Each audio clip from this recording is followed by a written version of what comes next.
Tomala. Okay, Israel. Shalom, shalom, shalom. Hope everybody is doing well today. Shout out Kava in this congregation. From Cali all the way to Georgia. Hope your brothers and sisters are doing well today. Also, shout out Kazaki and his congregation, SOW, Virginia. Kwakazop, SOW, Houston, and Zion, SOW, Rochester, New York. Hope all the brothers and sisters in the camp and the families are doing well, staying strong, staying potent, fighting this good fight. Mm-hmm. Shout out to all of them. SOT family, for your contributions and your commitment and your time. We're going to continue talking about, guess what?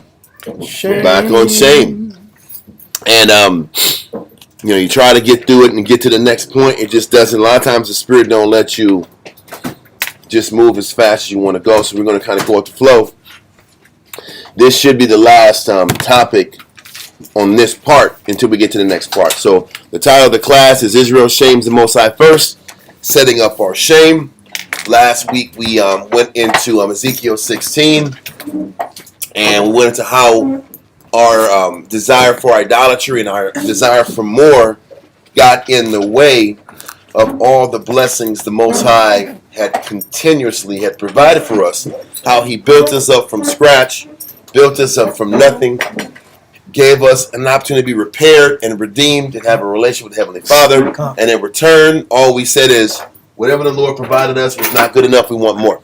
And for all the good, the blessings, the protection, not being, in the desert by ourselves, yep. not having to suffer behind our parents' mistakes, like the Scripture says. All the fixing, all the good, all the blessings. We stopped seeing the good and blessings because we failed in our relation with the Most High, because we always succumbed to the disease of the want of more. Yeah. Because that's really the root of idolatry. Wanting more, wanting excess, not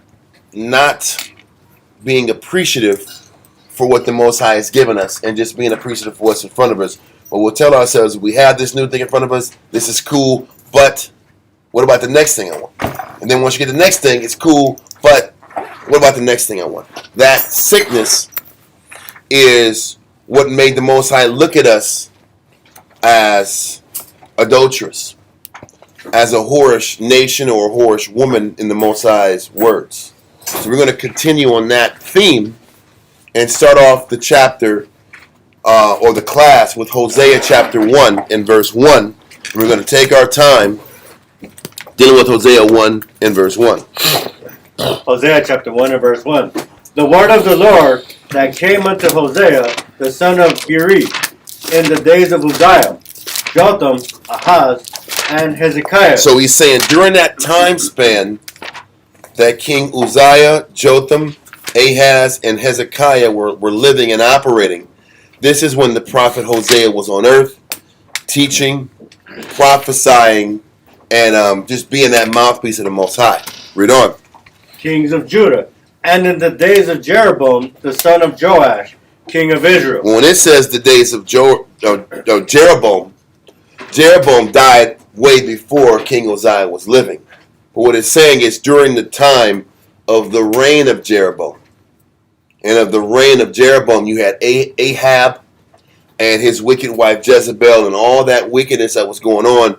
And this was happening right before the Most High transitioned the Jeroboam kingdom to the line of Jehu and their kingdom.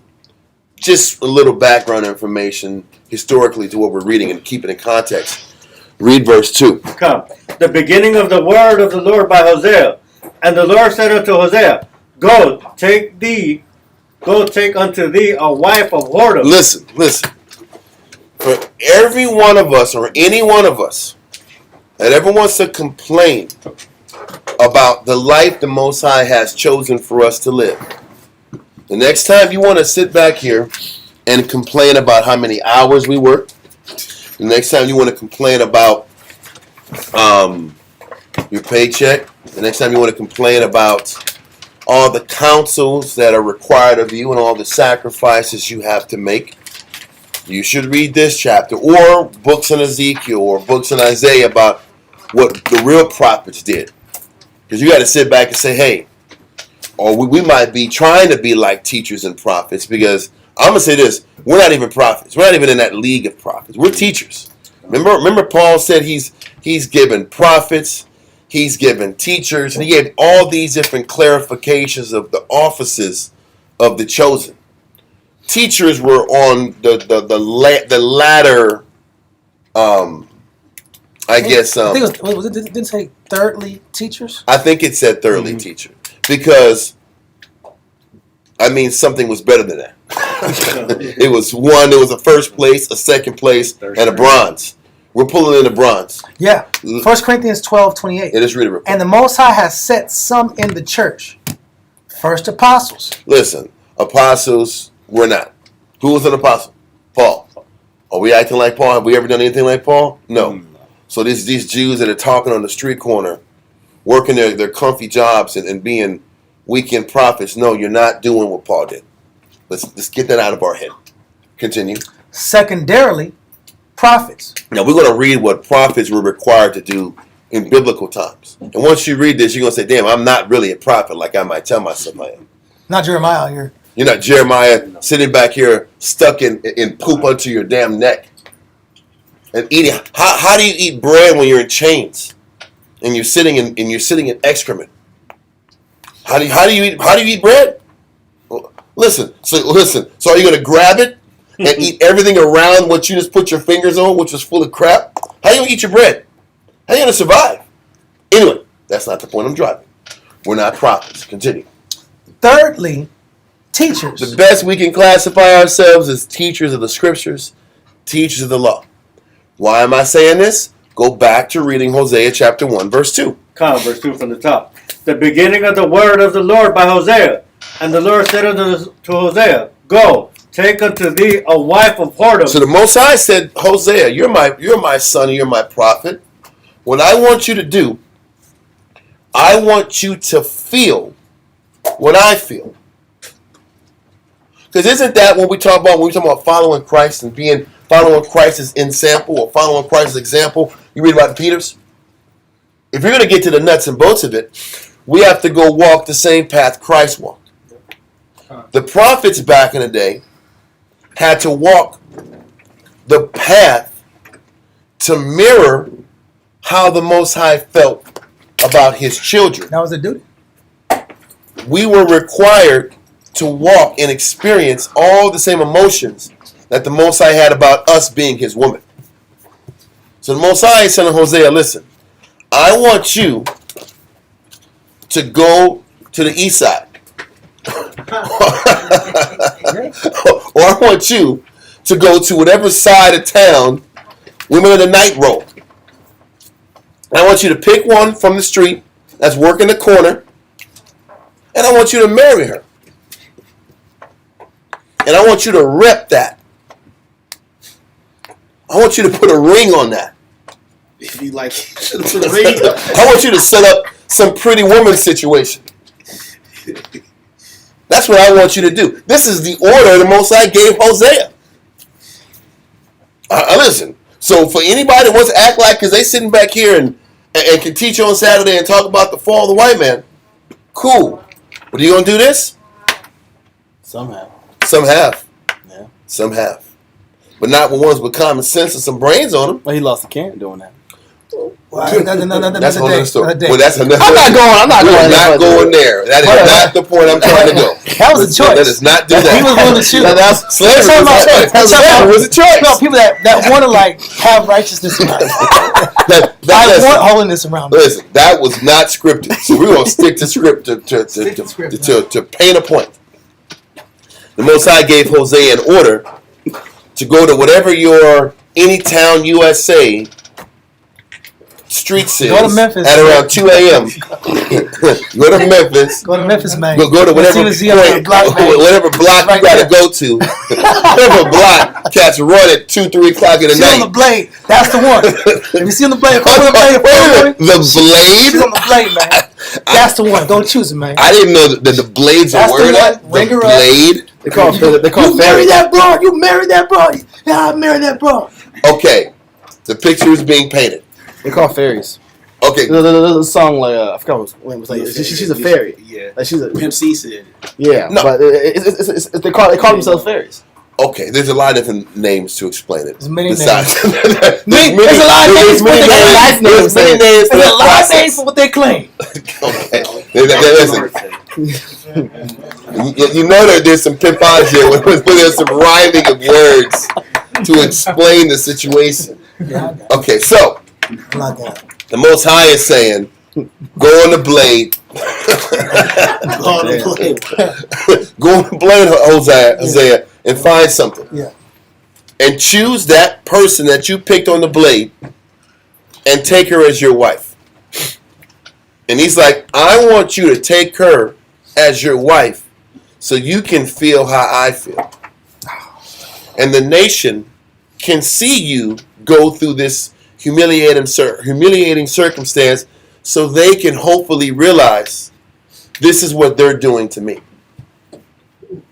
Why am I explaining it this way? Because what's the title of the class? Israel shames the Most High first, setting up our shame. Everybody wonders why the Most High punches them in the face sooner or later. Wow. That's real. Why the Most High puts each and individual person through all these shameful ordeals, where he keeps putting their face in the middle of embarrassing, degrading situations. The reason the Most High does that is because what we're about to read is how we make the Most High feel. So he said, Hosea, yeah, I know you teach the Bible, but what I really want you to do is go on that blade and kiss this person in the mouth that kissed everybody in the city in the mouth at 3 o'clock in the morning. This is what the Most High is saying. Because he said, I want you to make her a wife. This is real. So she's still on the blade, pretty much. Well, I'm not going to say after he took her as a wife, she's on the blade. I'm not going to say that. Well, I'm only saying that because he's using it to describe you're going to be with a fornicating woman. But not necessarily that. What he's doing is, whether he made her legit or not, you got to walk around with this person and you know what the hell she was about. Imagine taking her to the market. We at the grocery store. And she sees her customers. Yeah. Everybody knows it. And everybody's looking at her like this. Mm-hmm. I see her rolling at 3 o'clock in the morning. Why is she all here rolling in the daytime? Hey, sis, shalom. And you sitting right here, wow, how you know him from? Oh, it's nothing. Right. Well, listen, this is every day. This is every day for the rest of your life. It's so popular. How come everybody knows you? You're just the belle of the MF and ball, huh? You're the bell of the Everybody loves you, huh? You're just such a good person, right? This is, but the Most High is trying to paint a picture so you can feel how he feels. Read it from the top again, verse 2. Hosea chapter 1, verse 2. The beginning of the word of the Lord by Hosea. And the Lord said unto Hosea, Go, take unto thee a wife of whoredom. So not only do you got to marry her, what else you got to do? And children of whoredom. You got to build a family with this woman, huh? That's the tough part. You got to build a family with her. I don't know if you've seen things online where they say, yeah, when a woman has a bunch of men, part of their DNA is in that woman and it never leaves. Yeah. It takes 7 years. It takes 7 years to leave. Yeah. 7 times how many men this woman had on a daily basis? 49,000 years. Whatever the hell the number is, it's horrible. This is a horrible situation. They call it soul ties or something like that. Or That's science. whatever the science is, it's bad science. Well, it The science doesn't feel good. changes the DNA. Science. It changes the DNA of the woman. Yeah. And how about the child too? And the child too. So you have to sit back here and have children with a woman that child might have the DNA of a bunch of men in them. Yeah. And you got to sit back and say, "Hey, I love my baby so much. I love the family. I love this. This is the greatest thing ever." Yeah. So Hosea's got to fake like he gives a damn and loves this situation he's in. Why do I say that? Because the Most High has to sit back here and fake it like he loves his whorish woman Israel. You think the Most High likes repping us now? Or you think he liked repping us when we kept sinning year in and year out? Who wants to rep that as yours?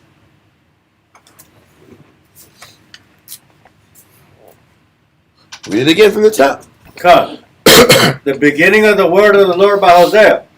And the Lord said unto Hosea, Go, take unto thee a wife of whoredoms and children of whoredoms, for the land hath committed great whoredoms, departing from the Lord. So the Most High is like, you have to feel, Hosea, how I feel every day, how I felt for decades, how I felt since Israel turned their back on me in the wilderness. You have to feel this just for one generation. I got to feel this every generation that comes in.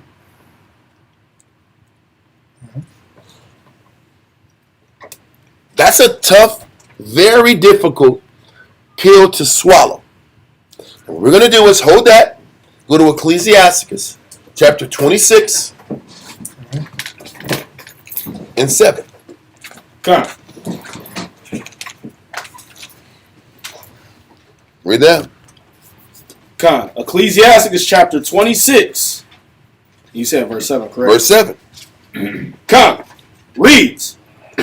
An evil woman is a yoke shaken to and fro. So he says a woman that's done all this negative. Think about this. He starts to try to clean her up. Do you think that there's not a significant possibility that she's not going to want to backslide? When you're developing any spirit,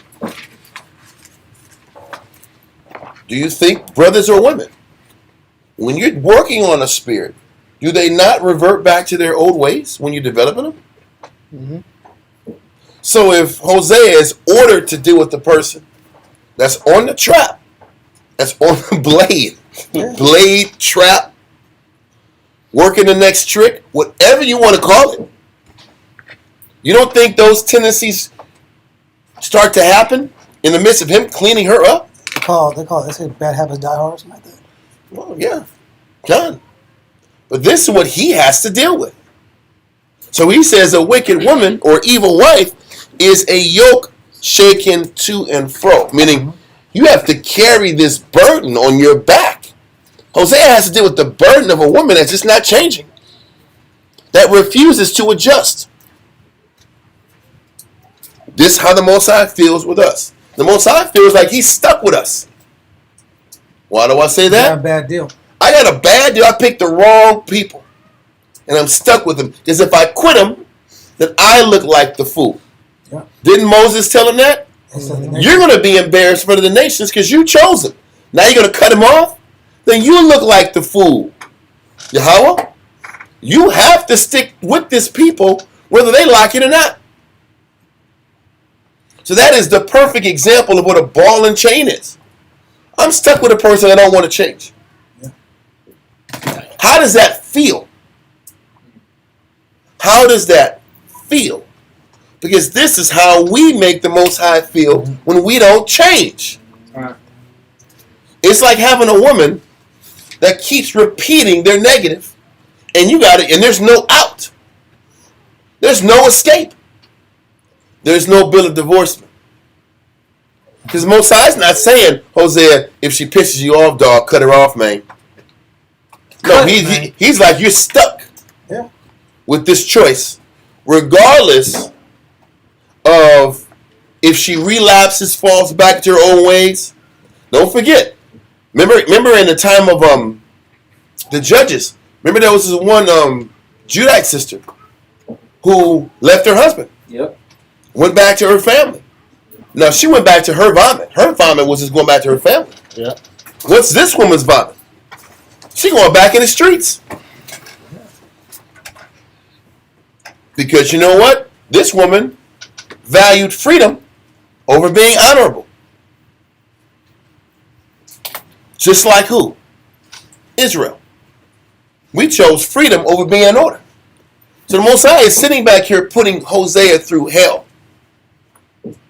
Just so that his child, his son, his prophet can understand the level of frustration mixed with sadness and unhappiness that he has to feel in dealing with us. It's really a sad existence to have an evil wife that can't shake her sickness to keep dragging the husband backwards. It says an evil wife is a yoke shaken to and from. It is a weight. It's a burden. Who wants to sit back here and carry a burden for the rest of your life and then be completely afraid that if you have children, those children would have those burdenous traits in them? You got to deal with those burdens too. Because do you think the Most High, when he deals with our sickness, doesn't know that our progeny are going to have the same sick traits that we got? Characteristics, yeah. You know, what am I looking forward to? It ain't like your children are going to sit back here and be more obedient than you. There might be a diminishment with your children. That's the scary part. And just like we can see that rationalization with a woman that operates like she's no good, how about the Most High is patterning this man's sadness with how the Most High feels about the condition we put him in because of our disobedience? It's the same dynamic and it's saddening. It's a depressing existence.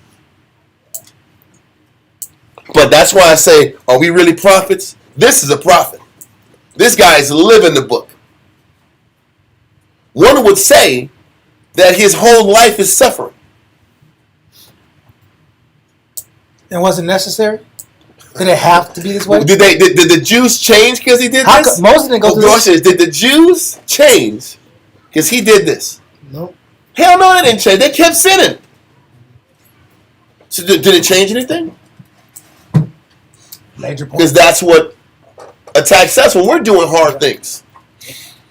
My suffering, did it change anything for the decades I've given to the Most High and lost? What have I gained out of this? Who has actually learned from this? Maybe 3, 4, 5 people have actually grown from all the sacrifice. So why do anything good? Why lose anything? Because the Most High is watching. And it pleases the Heavenly Father. So these little things remind us why we can't have the pride in our heart telling us we're these prophets. We're not. We don't lose that damn much. We're not that dope. We're not that great of character. So the Most High is like, listen, I'm going to give you this yoke that's going to haunt you everywhere you go. Hey, baby, I'm trying. I didn't speak to no men today. Oh, that's good, baby. I didn't flirt with no YNs today. I was in order. Yeah. And how about this? How about, I don't know, it's going to might sound bad. All this sounds bad. How about that? That's something that sounds worse. Oh, But there's an intimacy factor that's not going to be there. Of course. Because it's going to, the Bible's going to say that one. Okay. But keep on. You're dealing with the wife that is chaste spiritually. There is a connection to this person. There is a connection. A real connection. Yeah. When you know the woman that has this type of trauma, background, or just history, there's going to be a perspective on you that you're just another man. So I can't take you serious. Yeah. Because I deal with men, but partially I hate men.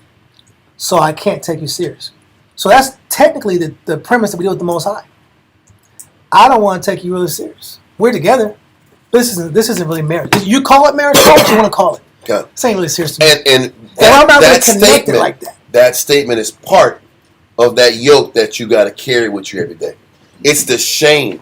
Listen, and this we'll go into this later on, but this is a form of shame that the Most High hovers over you, that he makes his prophets and teachers go through. There's different shames we go through. There's shames we go through in our negative because we're wicked. Yeah.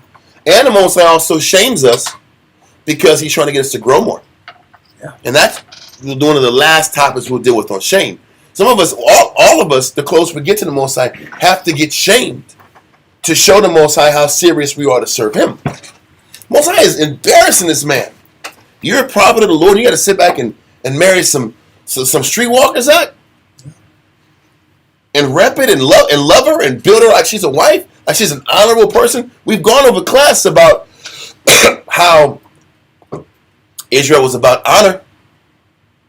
How did people look at Hosea for making that move? Do you think they respected his message? No. Do you think they respected the words he was saying? You're not making no sense. All of a sudden, he lost all credibility. Yeah. Like Steph Curry. Yeah. Oh, yeah. Like, Steph Curry is losing credibility. He's a modern day example. Best shooter in the all history of the NBA. But your ribs partying with Drake in Europe. And I heard she parted with 69.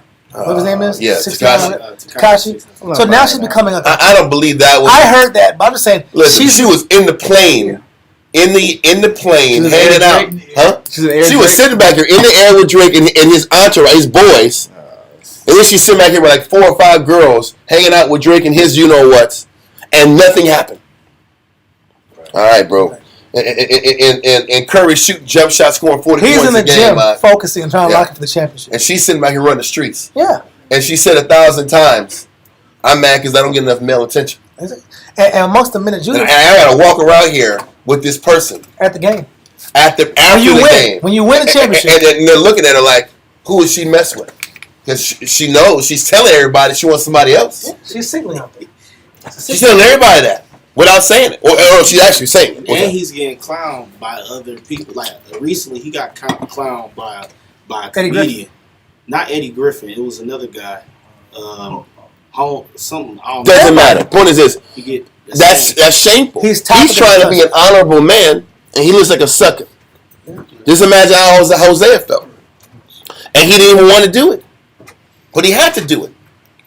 Just like the Most High wants to quit us. But he can't. This is how sick we are and disgusting we are to the Most High that he has one of his servants have to experience this.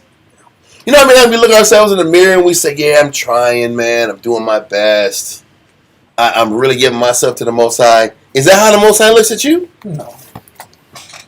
Does he really look at you like you're doing the best you can and you're giving 110% and you're just a poor little boy from the ghetto and look what I've done. I've tried. I've made these changes. Most times, like, you're disgusting to me. I came from nothing, man. Why would I want to walk down the river walk with you and sport you to people? Why would I want to walk around you at La Cantera? Like I got a victory. I'm winning something, man. People do it, huh? People do it. I just want to sport you, knowing damn well everybody's going to clown me, whether they're going to physically laugh. Because, you know, Jake will laugh. Or you'll hear whispers and things like that. Or you know people are looking at you. Who wants to feel that way? He always uses that dynamic between men and women to get us to see how we make him embarrassed. The men, the women, the entire nation makes him feel the way. The Most High's not proud of us. I can take 15 minutes and look at Twitter and not be proud of what I'm seeing. Yeah. And that's the ones who don't lock into the Most High. Then I can look at Israel on a daily basis and say, damn, the Most High really what us? He loves us. Because we fall short every day. And we embarrass him every day. And he still works with us. And this is what the Most High was trying to teach Hosea. Let Ecclesiastes 26:7 go and jump to verse 22 of Ecclesiastes. Come. Verse 22 reads, "And harlot shall be accounted as spittle." So the woman that Hosea is walking around with, nobody in the city respects her. Everybody knows her, and nobody respects her. How does it feel to walk around with a person that everybody looks at as the worst, the lowest form of person you can be around? How does that feel? Shameful. It kind of embarrassing and shameful. Why am I going into this? I'm explaining it the way I'm explaining it because who would want that assignment? You know, Isaiah had to sit back here and teach barefoot and naked for 3 years in Ethiopia. You want that one? Or you want to sit back here and lay on your side and eat cow poop cakes That's tough too. for a couple years? Because not only are you sitting back here eating the polluted food, you can't move off your side. And you're getting atrophy all in your body. Or do you want to be Jeremiah, who's literally staying in the mire to the point you're going to die? They're all bad assignments. So the Most High handcrafted all these bad assignments for his greatest servants. Oh, and by the way, Isaiah was sawed in half by men. How about that one? How about that's the worst scenario you can have? And think about this. How are they sawing you in half? From the lower half down. Oh my God. They're going to turn you upside down and saw you from the top down. Yeah, in the middle. Not halfway, like not like. No.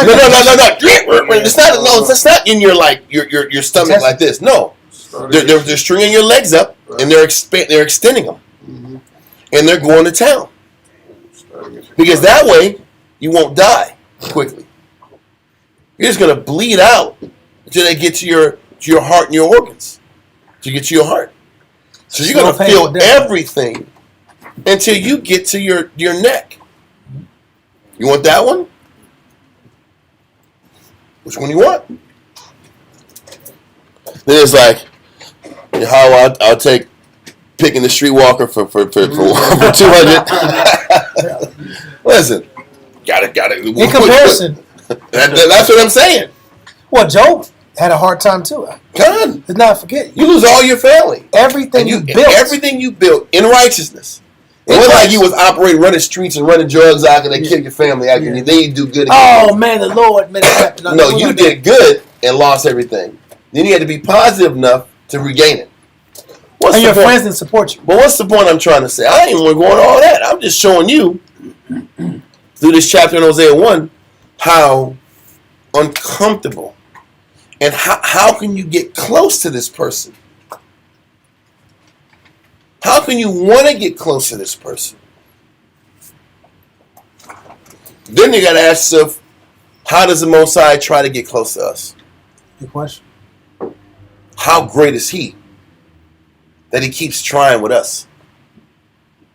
Because this is how we make Him feel when we repeatedly sin, when we defiantly choose our own personal idolatry, our own personal ways of holding on to things and looking onto things. This concept of what we're reading in Hosea is how we make Him and how we treat Him. We keep running out. No matter what He does for us, we keep going back to the block. Because we know it. And we're comfortable there. And there's a pleasure behind it. Good. Because people say, oh, I live this life. I hate my life. I hate what I do. But partially, you don't have to do. Because you wouldn't do it if you didn't hate it. Yeah. People are like, I hate that. I hate what I just did, man. No, you didn't. Because in 2 weeks, you're going to be back at it. Yeah. So do you hate? Maybe a week. Why are you doing something you say you hate it? You don't hate it. Because you like it, but I don't like how I feel after I do it. I don't Just say that. Just say, I don't like how I feel after I do it. Yeah. But I like it. And that's us. And then you got to sit back here and kiss her in the mouth and love her and give her a chance. This is what Hosea is experiencing. Okay. Let's go to Proverbs 30 and 20.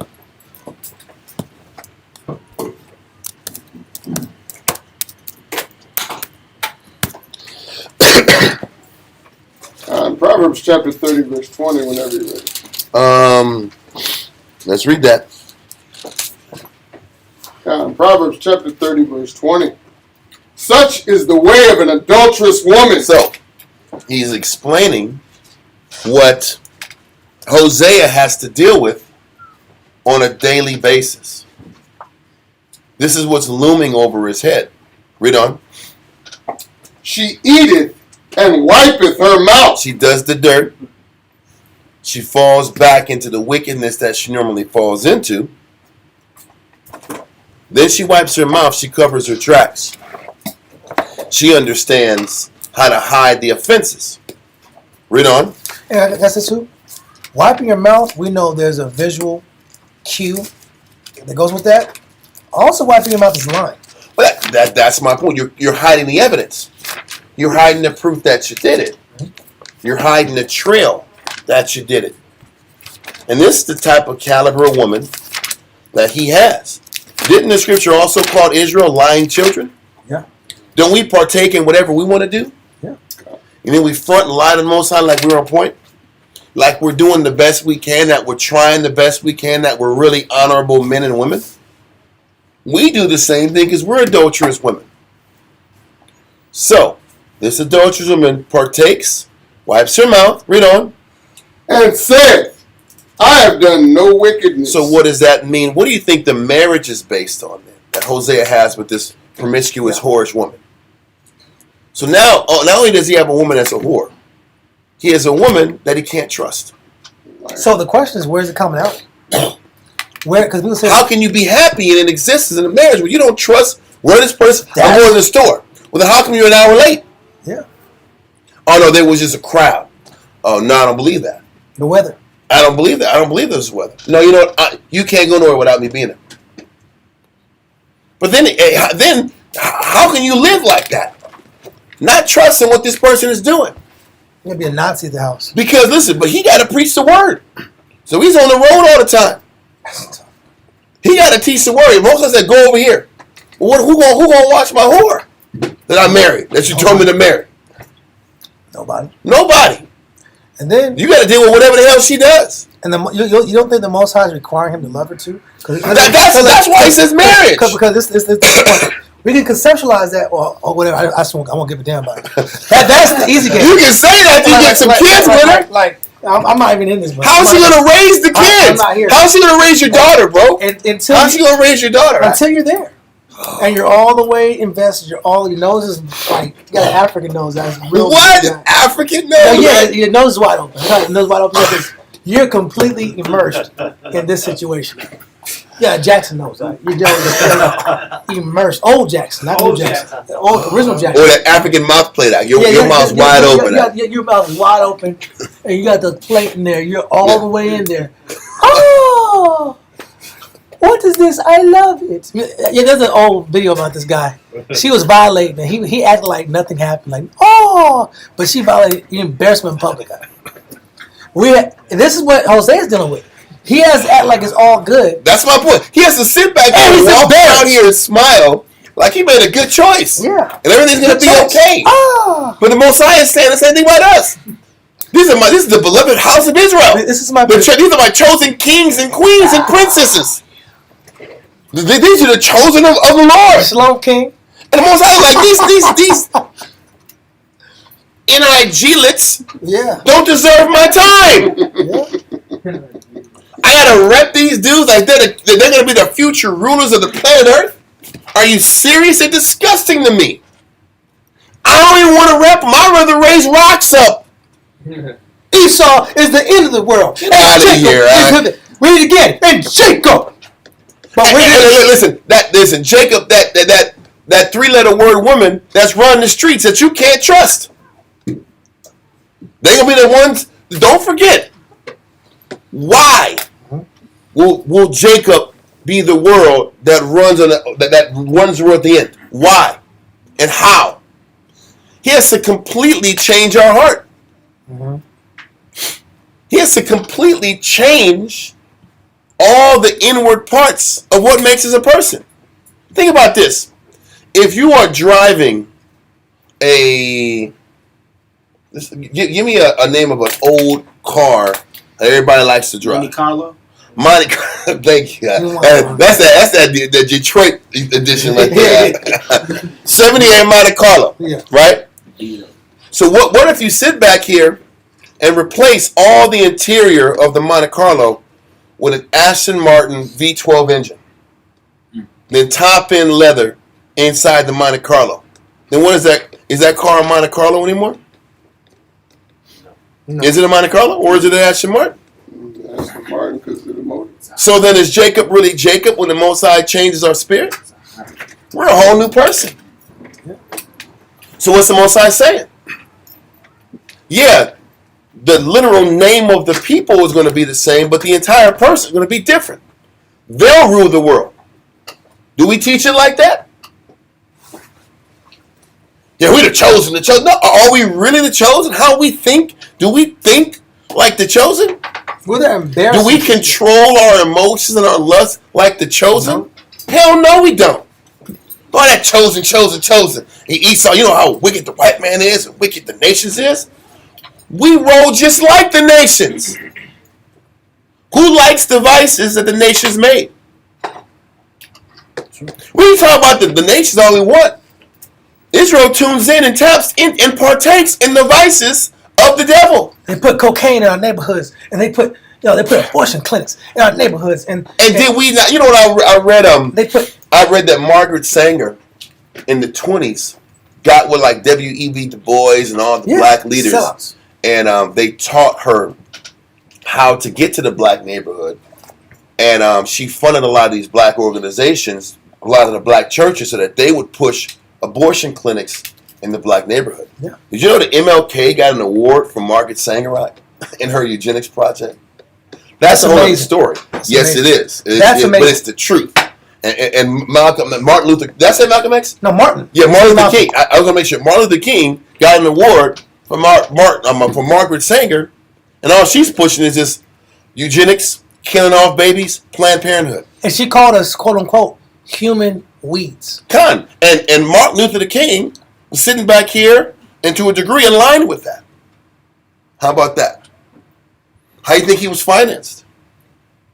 Now you realize he was financed. He wasn't just so awesome black guy that was captivating. No, he was financed just like another guy who was financed, Nelson Mandela. Did you know that he was financed?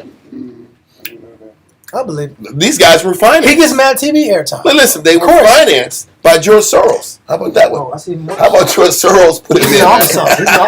That's my point. He was doing dirt back then. But all these black guys that all getting this, they just get propped up out of nowhere. Yeah. Esau's backing them.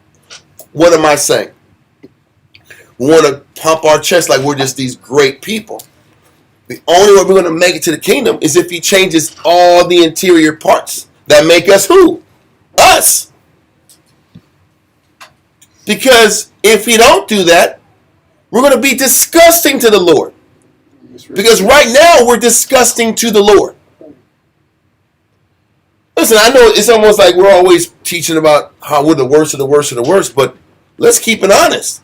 If we don't tell ourselves this, if we don't read the book, we'll walk around here with this false sense of security and this pride telling ourselves we're really doing something. How are we doing something when we can't control our negative outlook? We can't corral our lust and our pride.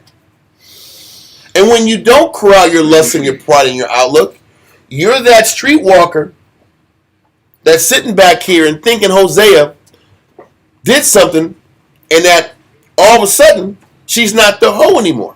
She's my French. Because how do you think she's feeling? The prophet chose her. Now all of a sudden she's not the person she used to be just 2 weeks ago. I must not be that bad. I'm pretty virtuous. Now I have an opinion about how my life should be now that I'm married to this prophet. It's funny. Now she wants to talk to us about communication and I have a voice. You don't think that's what Hosea's wife was saying? Hey, I'm off the streets for now. I don't really like how you're talking to me. I don't really like how you're looking at me. You have to get over the past. Yeah. And how about you give more respect to your ex than the one you're doing right now? Because that's a part of that dynamic also. Because I'm not trying to be overboard, but I know I'm being overboard, but I'm not trying to be. But there's It's not these guys online, man. No, I'm talking about this life. This is about life. I'm with you, man. Listen, there's a subculture that talks about these things. I'm not saying that. I'm not saying anything about that. What I'm saying is there's a dynamic where the person that broke her spirit, she's eternally loyal to the imprint of her abuser. Just like our people who the Most High developed, we want to put our imprint in the world. Yeah. Our imprint on the nations. Or the nations imprint us, for example. Well, because we want to give our spirit to them. Okay. They imprint themselves on us. They want to come back to the Most High saying, I love you, Yahweh. Yeah. But our heart's really tied into the world. Your imprint is still Egypt. You still have an Egyptian lust. You still have Egyptian. You still have fond memories. This is why when you read this, Yeah. we're going to read in Ezekiel 16 and 23. He says, you still want to be back to Egypt. You want to go back to Assyria. Your heart's in Syria. That's the imprint. And this is what the Most High is saying. You're my woman, but your heart is in Memphis, Egypt. Mm-hmm. Your heart is in Assyria. Yeah. And I got to rep a person whose heart isn't really with me? That's the dynamic he's dealing with. Exactly the point I'm driving. That was a perfect example I'm not because trying to make the class messed up. no, you're painting the true reality of how difficult it would be for a human being to embrace this woman that has given her spirit to how many people. Doesn't matter how many people. Her heart ain't with him. No matter how much she says, I love him, how much can you love him? That's the capacity. That's the issue. And then how much can we love the Lord? And then us at our best, is it really that great? Is that pious? Is it that honorable? Is it that beautiful? Like, man, I love the Lord all my heart. Do you really? I love the Most High for like 5 to 10 minutes. Or you love the Most High with 20% of what's inside of you. Because the other 80 is given to what your desires are. How do you know that? As a man, what? So is it. So wherever your mind is at, lets you know where your heart is at. Mm-hmm. So the Most High is like, I know your thoughts. Regular men don't know a woman's thoughts. But Most High, I know what you're thinking all damn day long. I know you're not with me. Your heart's in the what? The streets. Right? Yeah. Just like this woman's heart is in the streets, and you gotta build a life with this person. Because that street element, or that past element, or that imprint was where she got her stimulation from. So what's it saying? The Most High doesn't stimulate me like the Egyptians stimulate me. Most High doesn't stimulate my spirit like the Assyrians stimulate my spirit. Because I'm only stimulated by carnality. Mm-hmm. And the Most High has come with a whole different language, which is spirituality. I can't value what you're giving me. You're giving me 1,000 spiritual. We went last week about the jewelry. Yeah. You're decking her out in all the spiritual jewelry. But she can't really appreciate it because she wants something else. That this jewelry you're giving me is fine, but it's not really what I want. That's the point. And we're going into the details of this because you have to understand how the Lord feels about us. And the 50 to 60% on our best day that we give the Most High, how he really feels. Because for a man, if he doesn't trust you, if he doesn't feel that you're never going to turn on him, how can a relationship be worth anything?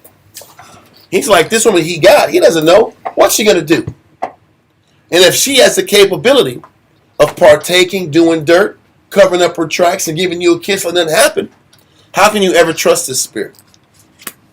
But then how can the Most High ever trust you? You ever notice why the Most High takes so long to give you a blessing? That's a real question. Why does the Most High take so long for something good to happen to you? The reason it takes so long to give you something that you think you deserve within a month or two of good works, he don't trust you. He doesn't trust that if he gives you what you're looking for, you ain't going to run and turn your back on him and use whatever blessing he's given you to augment the rest of your life and your pursuits. This is why young men don't get women early. This is why sisters don't get husbands early. Because he's trying to try you to extend out the process to really see where your heart is at. Because he doesn't trust you. So for everybody who wants to know why has the Most High not blessed me here, he doesn't trust you. You haven't committed living the right way long enough to be justified to be given the blessing that you say or you think you deserve. Now maybe if you look at your life and how you carry yourself in this lens, Maybe you won't be so quick to be angry when things don't go your way or when he doesn't give you things that you think you deserve yet. Don't forget, he looks at you as that whorish woman that he cleaned up from the streets, but doesn't trust that you're done with the streets yet. Just like Hosea, I don't care how many times this woman says she loves him. Do you really think he thinks that she loves him? Do you really think he thinks that her heart's given to him? You know how many years she's going to have to put in to gain a little trust? Same thing with us. How many years you got to put in for the Most High to say, you know what? I trust this person. This person legit. Or no, I trust this person. Nobody's legit here. There's no legit nothing. But I trust this person, at least not to trick on me when they go to the grocery store. How about that? Want to get freedom. I trust that if she has at a feast, she's not going to be in somebody else's face smiling and flirting with them. I trust her that much. Because trust is incremental. Yeah. Right? Yeah. That don't mean you trust her all the way. I trust you unequivocally. Nah. That's TV stuff. Yeah. That complete trust crap happens over years. Am I right or wrong? Right. Unless you can call yourself Trick James, now you just get used that and you're taking advantage of. It's the truth, Doc. Whatever you want to call yourself. You want to play that I trust you forever and ever and ever? Okay. Figure out, see what happens with that stupid mentality. That TV crap. Yeah. But we read verse 20, right, of Proverbs, right? Go to Ecclesiasticus in the Apocrypha, 25. God. Ecclesiastes chapter 25, verse 25. These verses are just to kind of paint the picture of the difficulties that a human being man would have to deal with a woman who is a prostitute. And as you really meditate on that, now you know how the Most High feels about you. Because there's prostitute in each and every one of us. There's an adulteress in each and every one of us. There's a person that's willful in each and every one of us. That's contrary to the Most High's will. It's about that personal lust at all costs. And because of that, we're prostitutes also. And the Most High stuck with us. Read that. God. Ecclesiastes chapter 25 and verse 25. Give the water no passage. And because Hosea doesn't trust his woman, then all of a sudden men start putting all these clamps and restraints on his woman's activities. This is what Hosea, you don't think Hosea was sitting back here and limiting her movements? Having people keep an eye on her when he's not there? Read on. God. It says, neither a wicked woman liberty to gad abroad. Most High's like, I'm not going to let woman be free to run the streets and do what she wants to do. Everybody in the room can say, I understand that. So now you know why the Most High doesn't give you freedom. So when brother's cars is broken down, what's the Most High telling you? I don't trust you with the car. I don't trust you with freedom.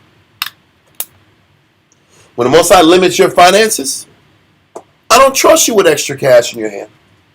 Because if I give you extra cash, what are you going to do with it? You're going to do what you want and feed your flesh. This is the answer to why you don't get what you want. You're going to live check to check, paycheck to paycheck. Yep. I'm going to give you your daily bread because I don't trust you with more than your daily bread. Right. And that's what angers Israel to make them want to commit spiritual adultery in the first place. Why are you just having me live check to check in this uncomfortable set of circumstances? Understanding the psychology the Most High puts us through with women should teach you how he looks at you. You're living uncomfortable and in the circumstances you're living because the Father don't trust what you would do with extra. Israel's always trying to get extra, get on top. I ain't going to get on top. pay my bills. Well, the Most High don't want you to get on top because He don't trust you how you act when you're on top. Some people, when they're on top, start buying drugs, start getting high. Some people start getting freedom and don't get to work in the morning. Some people sit back here and have extra cash and get drunk and run the streets and club and party. They spoil themselves. Some people get extra blessings and start defiling themselves with the extra blessings. But you don't look at it that way. You look at it as the Most High. This life is too refining and too controlling. I got to get out of here. You know how you sound like? That adulterous, whorish woman that wants freedom from her husband, Hosea. Do we look at life that way? You should. This is the answer to why the Most High has these restraints on us. Why the Most High tells us in Ecclesiastes chapter 6 that we're supposed to put our fetters into wisdom. Hands, yeah. You're supposed to put your arms and your feet into the fetters of wisdom. The Lord. Because that's the only way you can gain and build His trust in you. Is to accept the restraints and the control and the curfews and the limited income. You ever notice why the Most High gives certain people resources that He doesn't give other people? You can just you can see it in the brotherhood. You can see it in the sisterhood. Why does the Most High give this brother or this sister certain things that you know damn well that this person needs? Or from the outside you think this person needs? Is how come the Most High doesn't give this person this thing that they need? How come this brother doesn't give this brother the extra finance he needs to take care of himself? He's a good brother. He's a cool dude. He goes up to work every day. He's polite. He's friendly. You start to see why. Because the Most High knows things we don't know. The Most High knows our what? Our heart. Our heart. The Most High's like, if he gets extra, you ain't going to be able to tell him nothing. He gets that freedom, forget it. He gets a little blessing here and there, he's going to trick it off. You give him that, he ain't coming to class no more. Oh, yeah. I remember brothers couldn't get citizenship to save their life. How can the Most High doesn't get his brother his papers? You know why? Because if he would have got his papers, guess what he'd be? I'm free. Living his life. I've seen it for years. And we can sit back and see it from an outside perspective. Yeah, that's what the Most High didn't do it. Scripturally, He's telling you. We're that adulterous woman that God doesn't what? Trust. That's what this is. If we understand it, if we can look at it with just a clear lens, we're adulterous people, and He limits us because He doesn't trust that if we get extra, we do right by it. That doesn't feel good, though. Nope. It doesn't feel good to realize the Most High doesn't trust us. He loves us, but He doesn't trust us. Yeah, that trust thing takes a lot of time. And obedience. This is the point. Yeah, everybody knows about God's love, God's love, God's love. He's there. He loves us because he keeps giving us chances. But let's keep it a beam, a buck. He gives us mercy and trust. But how does He look at us? You think He's a fool and don't see what we really are? No. He knows exactly what we are. He knows how filthy we are in the mind. He knows how we're manipulators. He sees it clear as day. But He's like, I love you, but I don't trust you. And I'm going to slowly give you the things that you say you need. Because if I give you more, you're going to sit back here and ruin yourselves with it. This is the thinking and the psychology behind why your life is the way it is. I truly hope that we take these concepts to heart, because these are the real. This is as real as it gets. Do y'all understand? Go. Read that verse again in Ecclesiastes. Ecclesiastes chapter 25 and verse 25. Give the water no passage, neither a wicked woman liberty to gad abroad. Because he's letting you know trust has to be built. You get liberty based on trust. Let that verse go and jump to Ecclesiastes 42 and 11. Ecclesiastes chapter 42 and verse 11. Let me get there real quick, sir. Read that. Ecclesiastes chapter 42 and verse 11. Keep a sure watch over a shameless daughter. Do you think that this woman that was a whore was a shameless daughter? Yes, she was. The Most High said, keep a sure watch over a shameless daughter. Just like the Most High is saying, aren't we the Most High's wife and daughter? So the Most High is keeping a sure watch over us. Just like you're supposed to keep a sure watch over where your daughter's at. What is she doing tonight? She's in school. You got to give her a curfew. She can't be out here running the street, hanging out over people's homes you don't know. Who you want to spend the night over? Why? Listen, I don't want to do a sleepover. Just you can hang out and be back by 10. I'll be back by 9. I'll be back by a certain time. Because even that requires trust. What type of friends do you have? Yeah. Are those friends trustworthy? Are the parents trustworthy? The parents, do they have sons at the house? How old are these sons? Is there something there between the kid, your daughter, and the son that's there? How do they run their home? What kind of morals do they have? All that comes into play when you're giving your daughter space. Do you think the Most High is any different than us? To us? Okay, you say you need this extra shequoim to cover these bills. Well, okay. I want to really see if you're appreciative with what you got now before I give you more.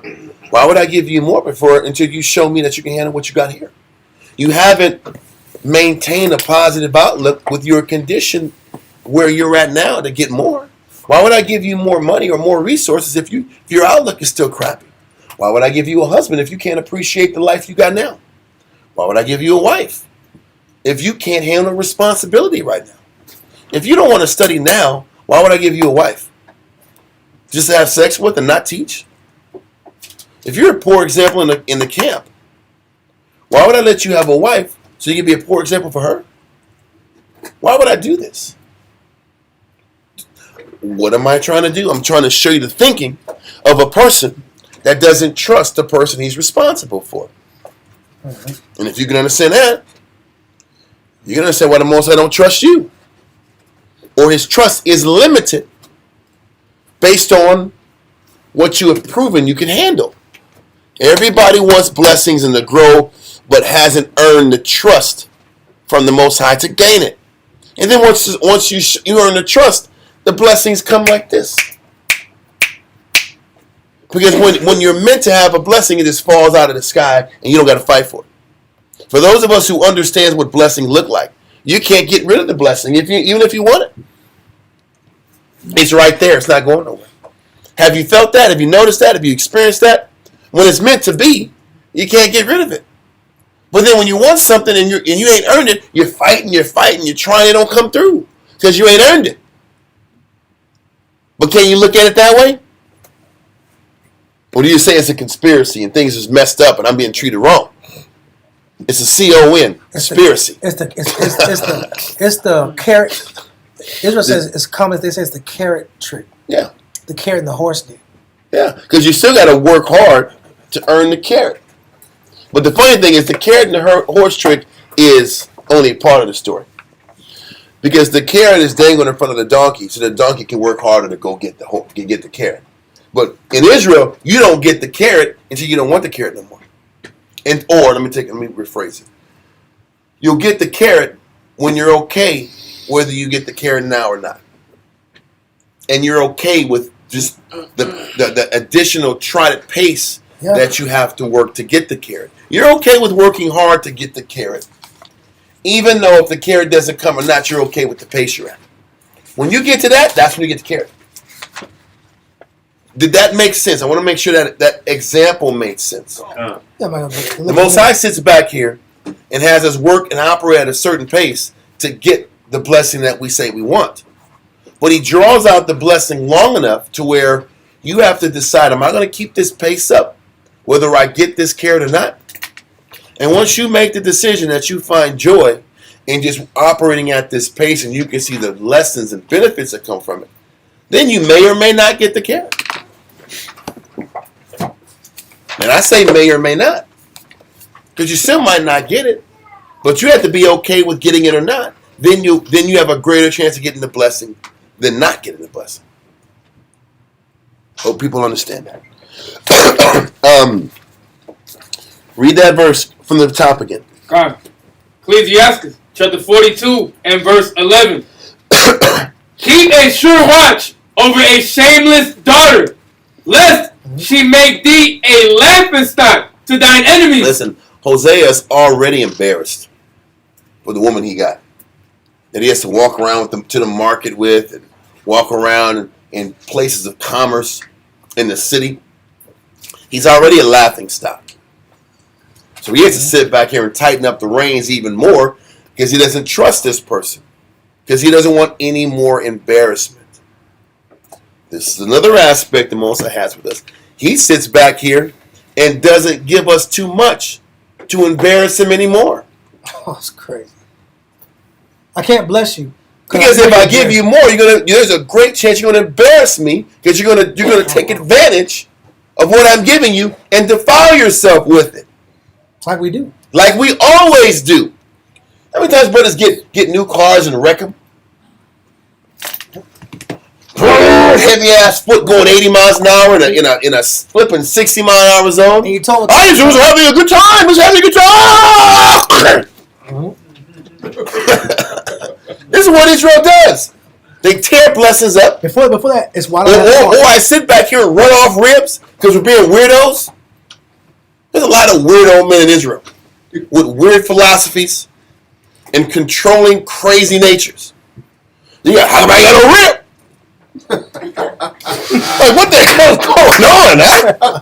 You're twitching and, come here, girl. Like, damn. That be crazy weirdo dudes coming at you. I want a rib. I deserve a rib. Like, no, you don't, my G.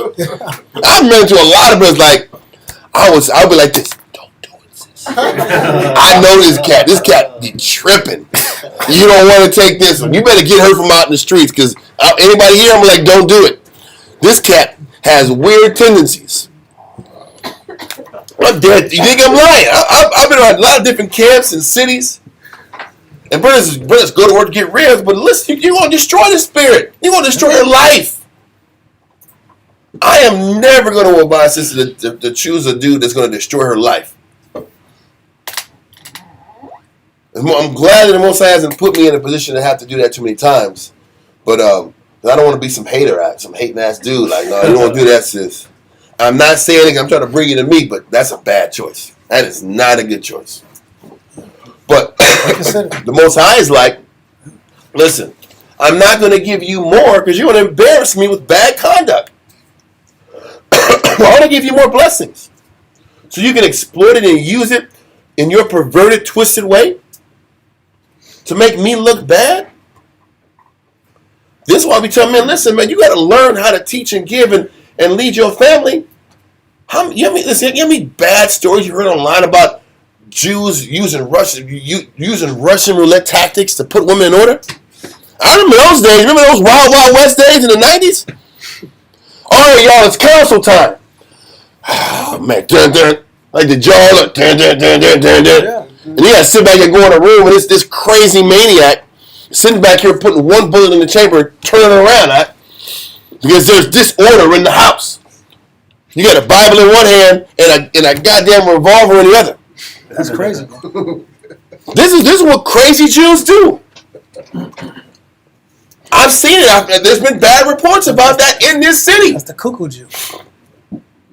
Listen, but you know the problem? People don't see the cuckoo. This is another reason why men need to be in camps. All this single stuff and Jews sitting back here online hooking up. There's no filter for the men. There's no place to make sure the men are in check. So then you sit back here, you choose a guy, you don't even know him, Nobody checks him, and then he's a crazy person. They memorize scriptures. That's the funny part. That's a massive manipulator, right? Yeah, like Kendrick said. Like Kendrick said that. And all of a sudden, he's using revolvers in council. Then all of a sudden, that bully tactic, it's like what was that damn movie out Christopher Walken and Deer Hunter. There's some Deer Hunter tactics, I know you might have seen Deer Hunter, right? Yeah, when the guy's in a Vietnamese like crazy like house and he's sitting back here, he's trying to shoot himself and with the Russian roulette act. This is what this guy's doing to his ribs. And then the gun fires. Then he loses a rib. It happened. Literally. Russian roulette, intimidation snares, and the gun shoots off. How does that make the Most High look? Let alone the camp or the camp structures and Israelites. It makes Israelites look bad, no doubt. How does it make the Most High feel? I'm a goddamn laughing stock. This is embarrassing that these people represent me.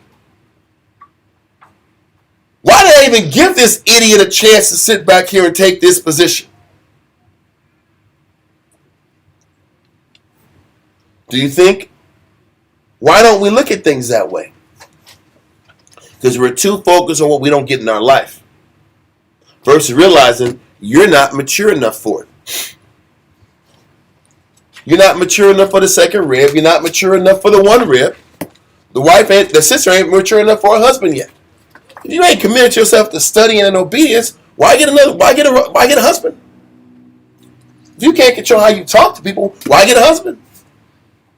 If you have a crappy work ethic, why have a husband?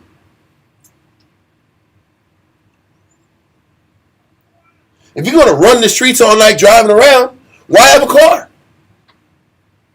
If you're going to focus on fixing and tinkering your car all night and not study, why have a car? Look at it from the Most High's perspective. If you're going to be fixing cars and sitting back here doing Fast and Furious shit, you want a Tokyo drift shit? You want somebody to put all this money in Tokyo? I'm fast. You don't put all that money. I'm fast. You don't do that and not study. Why give you a car? Why do it? That doesn't make sense. Does that make sense what I'm saying? We're trying to give you the Most High's perspective. If gaining these blessings makes you not listen to counsel, why give it to you? Can't be told nothing no more. You mean Israelites get blessings? You can't tell them nothing no more. They can't get counsel. You can't teach them. Happens all the time. So the Most High is like, I'm trying to make sure your selfish, immature conduct doesn't embarrass me. So no, I don't trust you with extra until you prove it for years. Then you get more.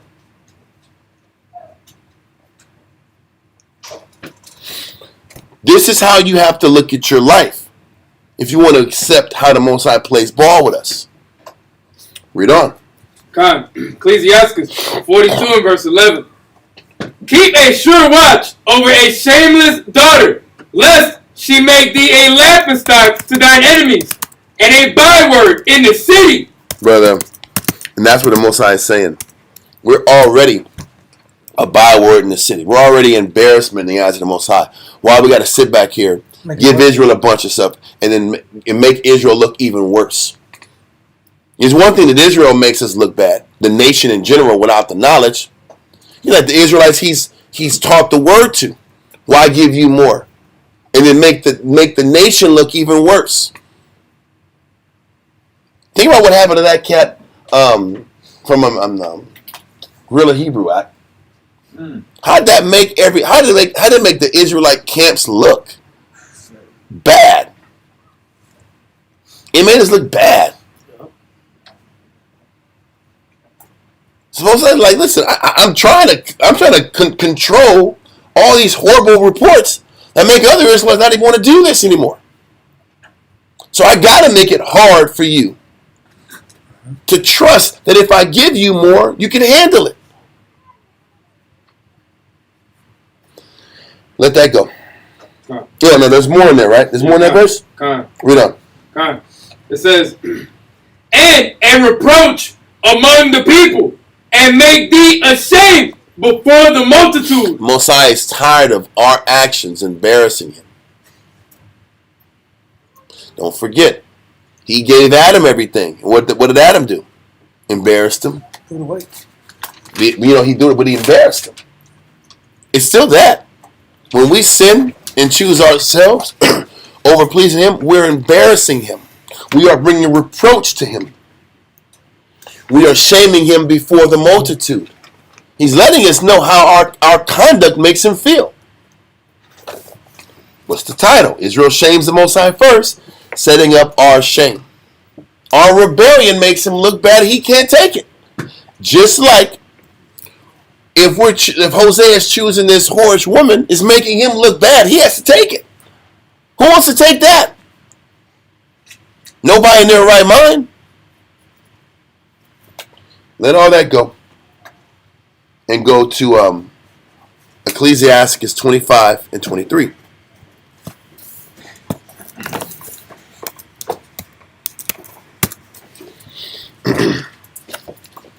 Ecclesiastes 25:23.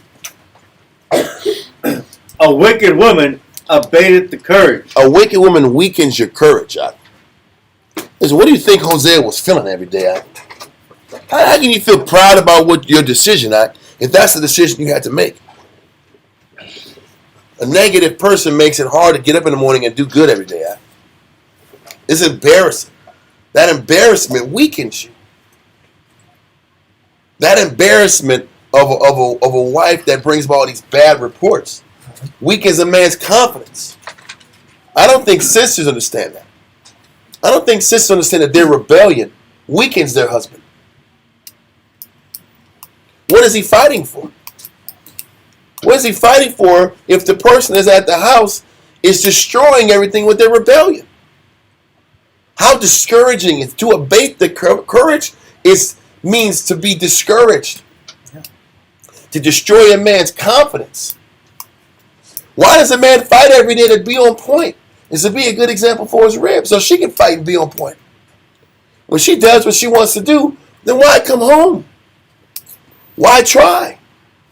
Why fight to make this work when I know damn well you're not going to change? This is what Hosea is experiencing.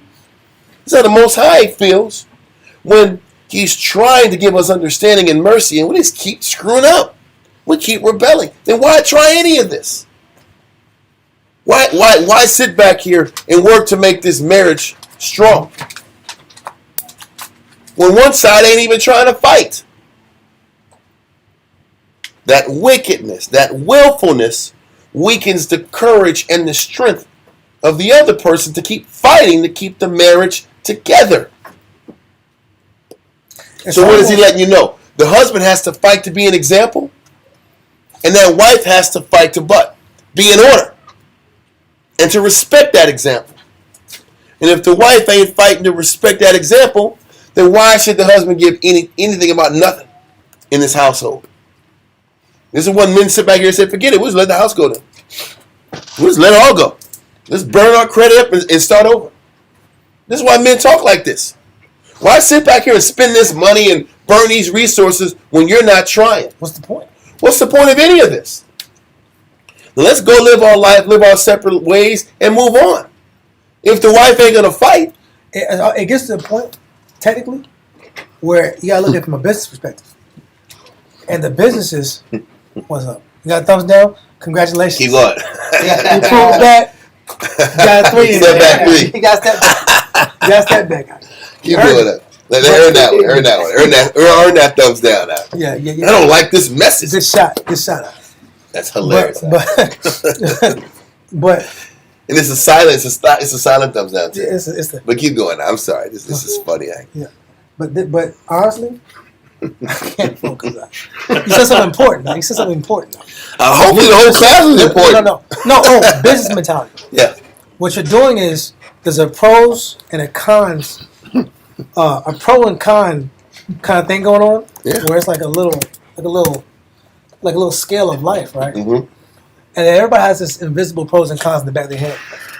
And then at a certain period of time, people are weighing the cons versus the pros. And you know there's more cons than pros. Yeah. So you know there's a ratio that you can accept. But then after a while, when the cons multiply or increase, you're actually crushing the will of the person or the motivation of the person to keep the same level of output. Yes. And that happens with vehicles. I don't think happens women with business. understand. I don't think women understand the importance of obedience and what that does for a man's fight for a marriage. This is not like we do in the world. This is a set of spiritual circumstances. And it's like how the Most High looks at us. When we are showing an enthusiasm to be obedient as Israelite men, the Most High has a greater enthusiasm to respond to us favorably. But it's just like women. Women want this and love and attention and this and this. What women don't understand is obedience makes a man want to give more of himself to her. All the way. What women think, I can be disrespectful, but I make you a plate. I'm out of order. I talk down to you. I break your spirit, but I'm here. We're not dealing with worldly rules and how worldly relationships navigate in this arena. It's not telling them Humility and enthusiasm to change is what fuels greater positive effort from his side. And if that's not done, then you're sitting back here dumbfounded as to why he's just on autopilot mode. This is the answer. It's the same thing with how the Most High looks at us. If we're not enthusiastic about the battles the Most High is putting us through, why would he give you rewards? We're not enthusiastic about gaining virtue. Exactly. It's the same thing with a wife. A wife has to learn to be enthusiastic about gaining virtues if she expects her husband to give her more attention or to give her what she's asking for. The Most High is patterning the Israelite relationship with the Heavenly Father with the terrestrial husband and wife relationship in an Israelite setting. Does the wife love virtue? If she loves working on herself, then she'll look up and the husband will just want to do better for her. I've seen it with my own two eyes. He'll take pleasure. He'll take pleasure in trying new things and coming out of himself and working on things because he sees that she's trying to change. This is what sisters don't get. I understand, you could do this physically and cook this and support this and that's cool. But if you're not learning to love spiritual virtues and you're in the truth in a camp setting, why do you expect him to be happy that you're just going through the same motions that you did for the last man you had? You cooked a meal for the last man you had. You had sex with the last man you had. What's different? Right. But you want him to give more? You're doing the same thing you did for the last 30 guys you was with. I'm not trying to be mean, but let's call it like we see it. What are you doing different? What are you giving him that you didn't give anybody else? Nothing. But you want him to sit back here and love you to death and love you for doing the same thing that you did to the guy before you met him. Do you think Hosea was sitting back here thanking his lucky stars he married a whore because she did something to him in the bed that he never seen before? He's like, you did this for every guy that paid money to you. I'm supposed to be happy about that? Let me see you do something that you didn't do for these Johns in the world. These tricks in the world that you ran through. What type of obedience did you give me that you didn't give nobody else? We're trying to keep it real. And the Most High is looking at us the same. What are you doing for me that you didn't do for the white man at the job to get a bonus? You went to the job most times on time for Jake, for Esau. That's my point. You'll get up in the morning to go to work for the white man. You were a company man then. Come. You were the company man then. And you were more respectful to the Mr. Charlie when you was at the job. You were a company man. Now it comes to you're with Christ Incorporated, and you're just the worst employee in the back talking to your bosses. to the mid-level bosses. And the Most High is like, you did better than the white man in the world than in this arena. You serve the but devil. you want blessings. You serve the devil, and you serve the Son of Man. Just so you understand how harsh we're talking to the sisters, the Most High is that harsh to us. It's not this one-sided, oh yeah, there's a chauvinistic aspect to where we're coming from. It's not. Because the Most High is just as hard on us. This is why men don't get blessings. You want extra, but you don't give the Lord extra. It's a problem. You give the Most High's word 40% and gave Esau 65. Yep. Because you knew he's going to pay you on time. Because you knew you was going to get a greater check. There was a greater financial benefit in doing this. And he wouldn't check you in public. Con. He wouldn't tell you that. He let you be low levels you want to be. And he'll let you be a body. You know what's crazy? The body you we want to be. studied more in the world than in the truth. You studied in college, or you studied at your trade school to get your career more than you read the Bible. But I thought your occupation was to be a Bible teacher. You studied your hobby more because some brothers aren't in the trades, but they have hobbies though. Yeah. And you study your hobby, whatever your hobby is, your mind is beamed in 80% of the time in the back of your mind on your hobby or your personal interest. You give your mind that. When it comes to Christ, 5%. Like that bad pita juice out. You look up, oh, I got some good juice. You look up, it says 5% juice. Like you thought it's a gallon of juice. It's a gallon of Israelite. It's a grape drink. Grape drink. Oh, it's purple. It's grape drink. You taste it. It tastes like grape. It tastes purple. Then you look at the label. It says fructose corn syrup, sugar, fructose, bullcrap, 5% juice. Or, even worse, it contains no juice. Mm-hmm. That's us. And that's the point. So, as harshly as we are going with women, think about that with your man. What have you given him that you haven't given every person you've dealt with? Because the Most High is looking at us the same because we're his woman. What have we done in the Most High's program that's greater or different than what we've done in the world to make a paycheck? Have we given him more? In more times than not, we haven't. But we expect blessings and good and all this good to happen when we haven't given more to him than anything else in the world. A lot of us in the world have given more to women than to the Lord. Have committed more to relationships than to the Most High. It's the truth. And then we don't understand why we don't get good things that we think we deserve. Yeah. Well, our brothers get their cars more than get the Most High. That's what I'm saying. Let me use women. Because you say cars, brothers will give hours to vehicles.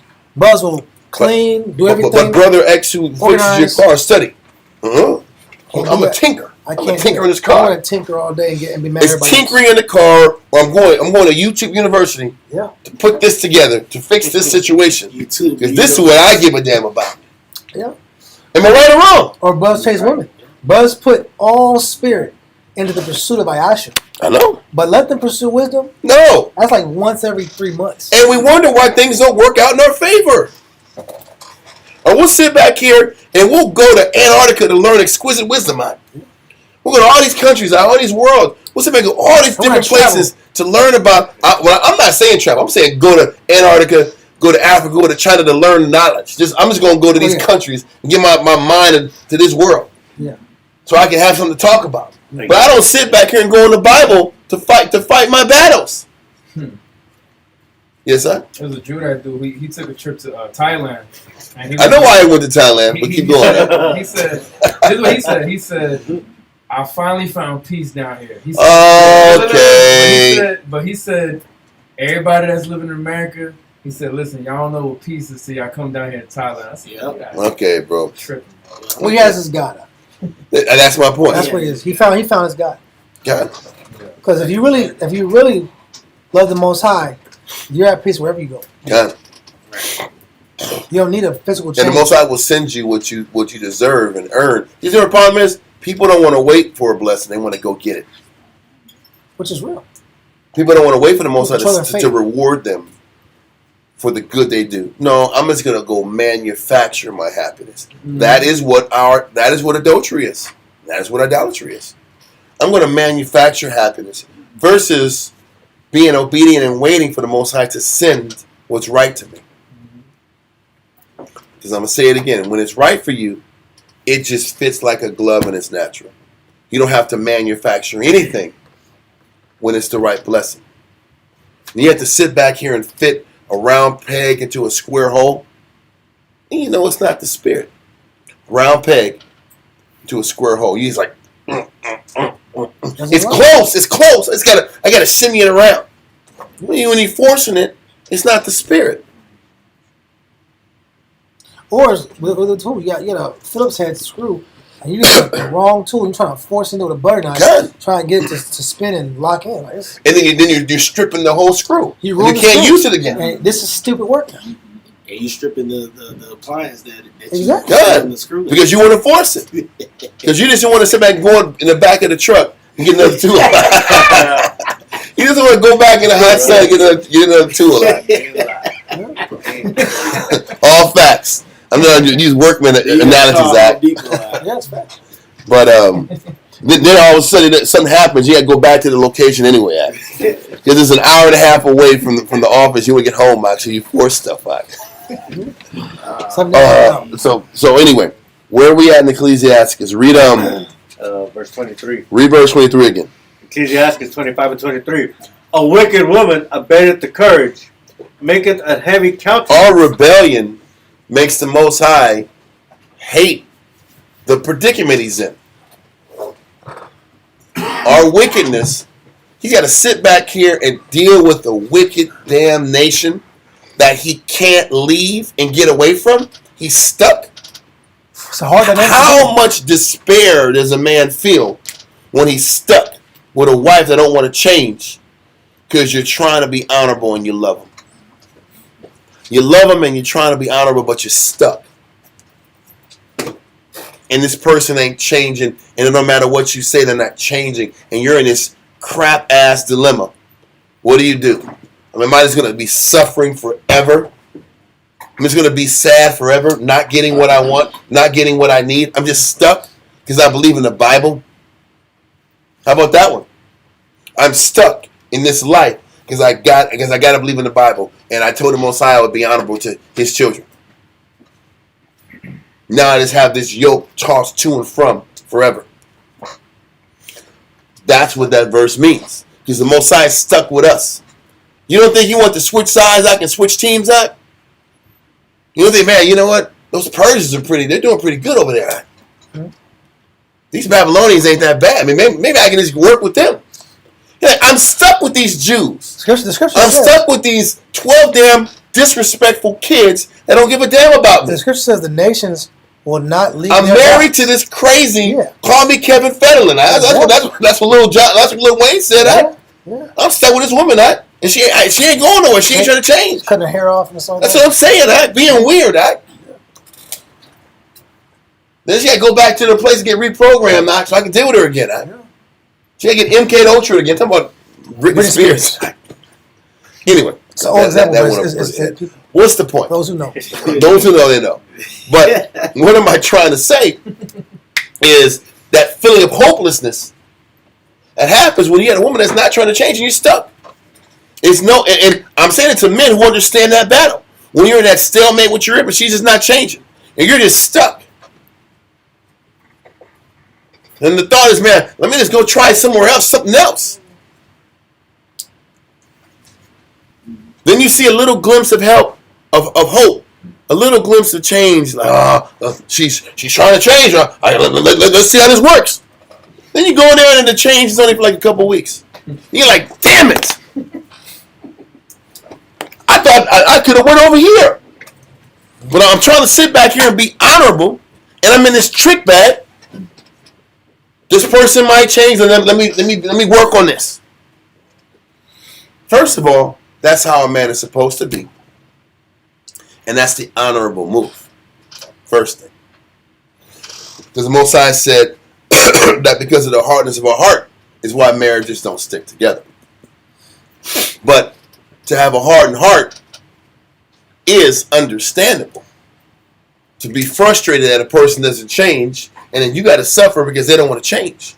It's understandable, but it's not right. Why am I saying this? Because this is how the Most High feels. He has to wrestle having a hardened heart with us.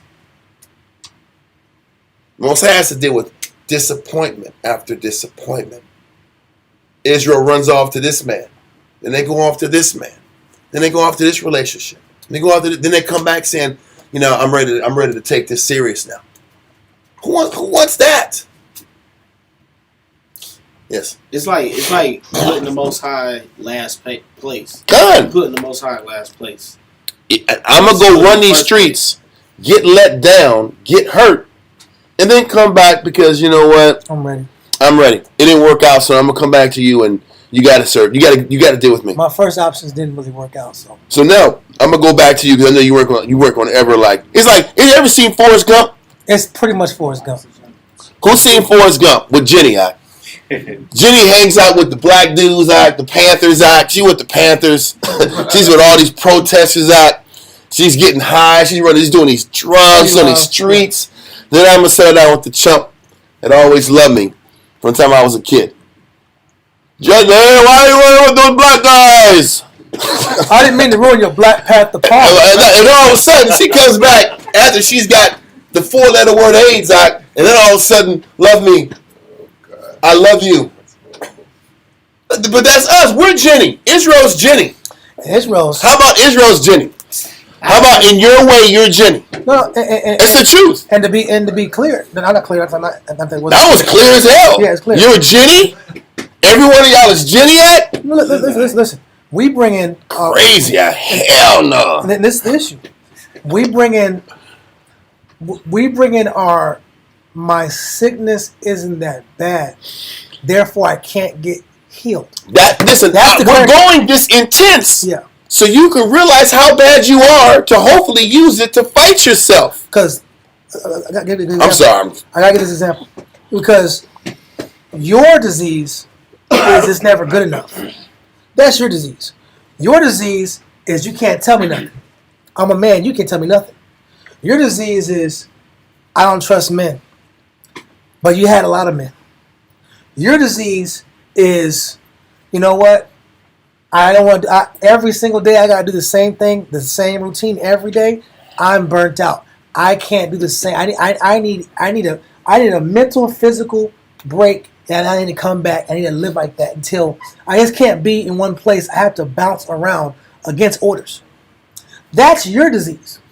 So I'll use the metaphor of Jenny. Listen, the Most High is quote unquote Forrest Gump. He's that patient, kind spirit that you should have locked into from the very beginning. You got to go through all these experiences that you want to feel because you just want to feel things and you wanted transactions.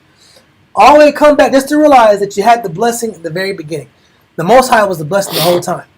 But you come back with baggage.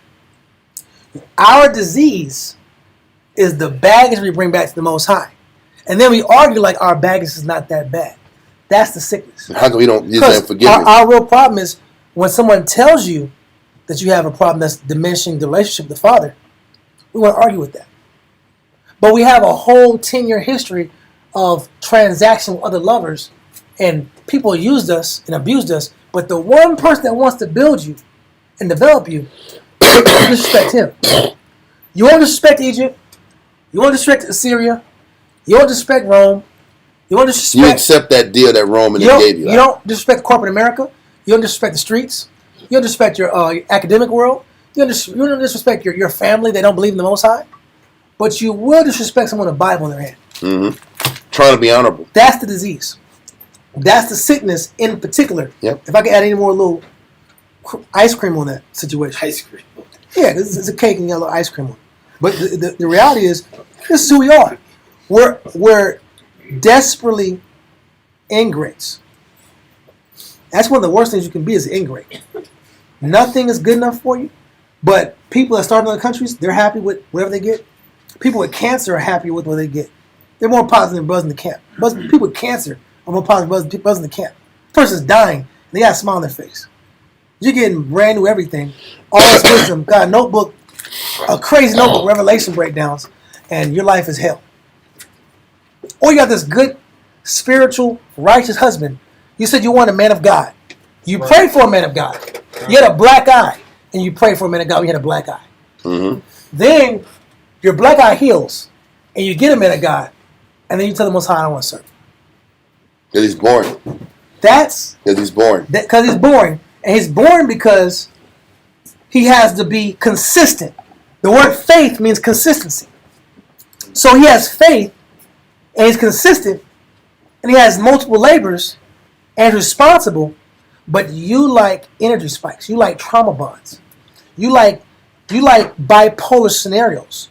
You like danger and darkness, and you like folly. You like intense fleshly stimulation and highs and lows because it gets you off. Mm-hmm. What's that dopamine rush? You want that dopamine, that negative dopamine rush. Because there's a positive. You get positive dopamine from working out, discipline, studying, fasting, getting your set together, development, accomplishment. There is positive dopamine, and there's carnal. There's heroin. There's crack. That's dopamine. You want some dopamine? You got it there.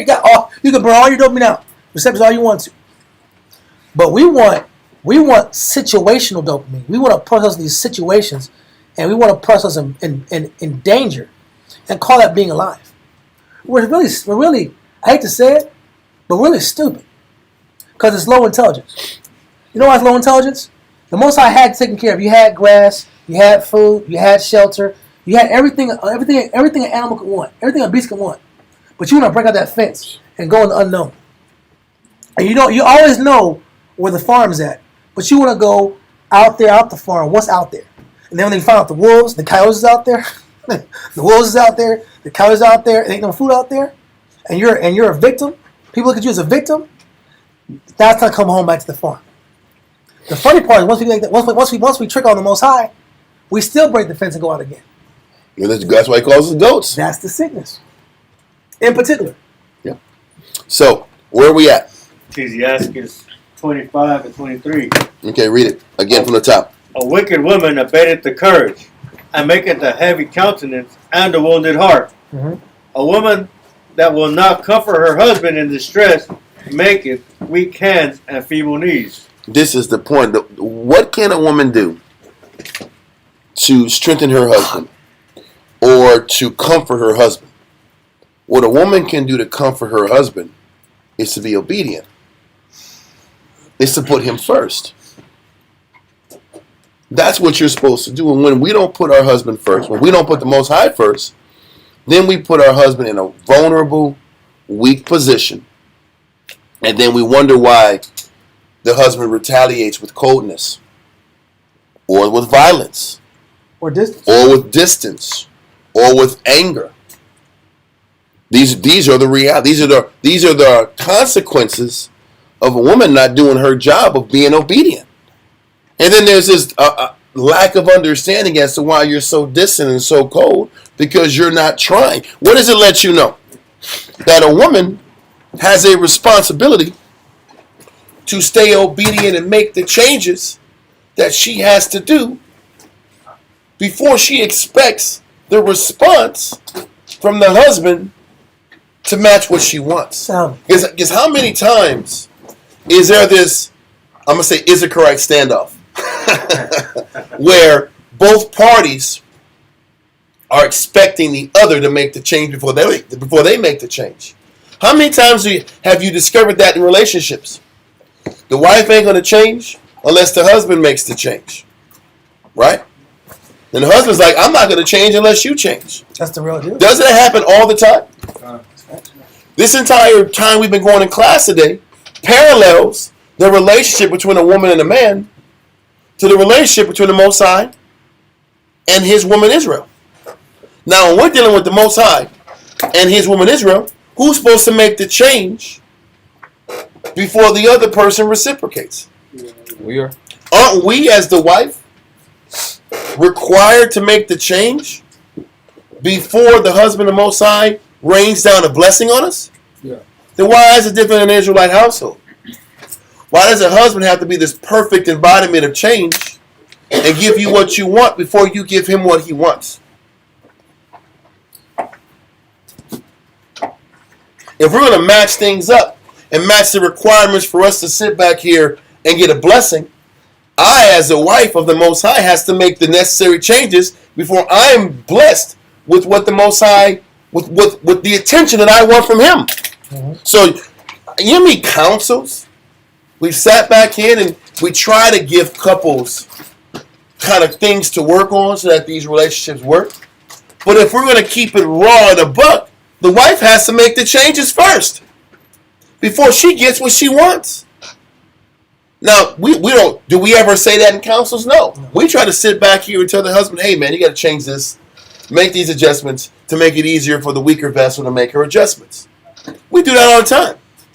But if we're going to be scriptural and technical, she got to make the changes before she gets the respect or the attention that she's looking for. That's biblical. And if we got to do it, we'll go there.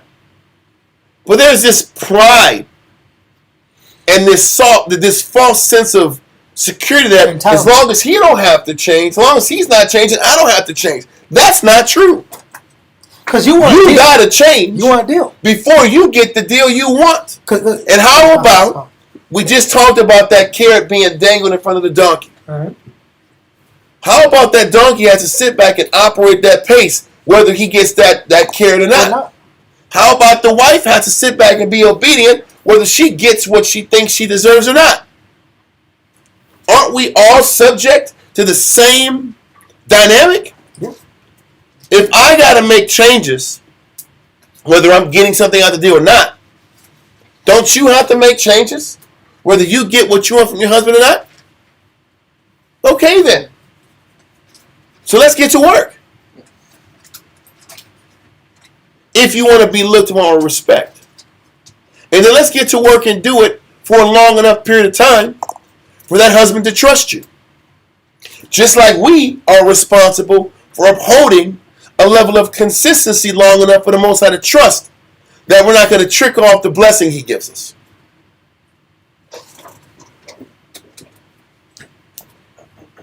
That's the truth. Because a wife, based on the scripture, says she is saved according to what? Childbearing. Childbearing. Well, what does childbearing entail? It's just about the kid. Most High is just saying, a wife gonna make the kingdom if she loves her kids. That's it? Forget the daddy? He just a sperm donor? Is that what that verse means? That's the Edomite breakdown. God. That's the Edomite breakdown. That's that liberal woman breakdown. Yeah, that's what it's saying. Well, what that is a woman is going to get the kingdom based on her capability to serve her husband, raise these children, and make that obedience in that realm her priority. The caliber of service. The caliber of service to her husband and her children and her family. And her obedience to that arena determines her ability to be in the kingdom. Not how good she is to her tia. Or Tio. Or her family outside of her husband and her direct family line. Once I say I call one of a city, two of a field. Well, didn't the Bible say, listen, a husband and a wife are supposed to cleave to what? That's what marriage is. And she's supposed to do what? Leave her what? Her family. Mother and father. Just like the father, the man got to leave the father and husband. They become one. What's the priority? What does that verse mean? The priority is the husband and the family. What's this? Everything else is second and third and fourth priority. Israel don't look at it that way though. And they wonder why these relationships are all messed up. Because there's a lack of order in the bond. I'm gonna be honest, I hate to say it like this, but with that history of when you create this long history of it's this standoff or this I don't want to change movement you got going, what you're telling your man is this is what you're telling him in the spirit. You're telling him he's already getting in mind, maybe I gotta start over from scratch. That's the point. Because perfect. I gotta tell you what I say. Yep. Because what the thinking is, this is the thinking. After a certain period of time, when you realize that you'll never get respect. Yep. And that you'll always be last. Or you'll always be last. When you learn how to make souffle steaks and you learn how to braised lamb and you learn how to make the house immaculate and you got lemon juice inside the microwave so it smells like lemon juice and it's extra clean and the refrigerator is all white and everything's organized and structured in the house. Everything's perfect. It smells like bleach. and then you've been changing Fabuloso. Fabuloso, that's the real one, right? And then you talk too rough. You're talking all this rough, so you start kind of curtailing your language a little bit, and you've made the adjustments. When the man's made the adjustments, and then the war banged on him in the council, he got banged on by the elders, just so he can make the no excuse. Be blameless. Yeah, because this the game. That's all we got to do is to try to get the husband to be blameless. So there's no reason. The game is once he's like make this square this blameless square. Once he has the blameless square, and he's done every side, 1 side, 2 side, 3 side, 4. He's made the square. He did everything in his power to do. Then your continued rebellion tells him, I need to throw the square away. Maybe this square belongs to somebody else. Maybe this isn't the person. Maybe this person doesn't appreciate me for who I am. And that's when, if your man's not a 2-rib guy, because I'm not saying we have a bunch of 2-rib guys here. Sometimes they are. If you get multiple ribs, so be it. But this don't get too much. We talk about that too. I'm just saying it. I'm not a proponent for like the 1,000-rib theory. Bible ain't either. Yeah, but the issue But is the Bible's not either. But keep going. I'm just saying, bro. That's much to do. But the issue is, if you're gonna disrespect him, if he's righteous, or if he's like not on point, if both sides of the coin that his performance is whack to you, then in his mind you're telling him there's someone else out there that will appreciate my performance. And just what you're expressing is what we just read in Ecclesiastes 25:23. When nothing that you do is good enough, you've just abated his courage to do more. You've just taken away his heart to try to give more. If nothing I ever do is good enough, then why do any goddamn thing? Either he breaks. Right? Listen. Either this is the option here, because there's a pressure point. Either he breaks and implodes as a man, and he's completely emasculated and effeminized, and can't have any masculine courage amongst the men. Or his wife. He can't stick his chest out. Put his foot down. He can't put his foot out. He can't put his chest out. How about, in order for a man to really be a man, the wife has to present themselves like they're willing to allow him to be the man? How about a wife has to put herself in a position to make the husband feel like he can be the man? That's important. That is what women a lot of times don't do. They don't put themselves in a position to show the man, you can be the man in front of me. Yeah. Half the time it's a struggle for control. It's a struggle for dominance. I'm going to make a move and tell you that I did it. Yeah. Do you think that when a woman sits back here and makes a move and tells you that you do the move, you're actually putting the power into the husband's hands to make the decision? I'm gonna tell you. I just let that marinate for a second. Yeah. You have to sit back here and create the condition to show the husband that I'm waiting for you to make the decision for the household. Never forget there was a movie The Last Samurai, and it was a white guy. It was Tom Cruise who was the last samurai. The last samurai was the white man. But what made that movie so dope was that there was a great Japanese leader who was really the last samurai. Yeah. And he was talking to the young emperor who couldn't have been but 18 years old. Yeah. And the young 18-year-old emperor was asking this great military shogun samurai, what should I do? What should I do? Whatever his name was. And the samurai said, no, you're the man that has to make this decision. I can't sit back here and make the decision for you. You're the head. You have to make the decision, and the nation's riding on that decision. I don't have the right to make that decision. It's you.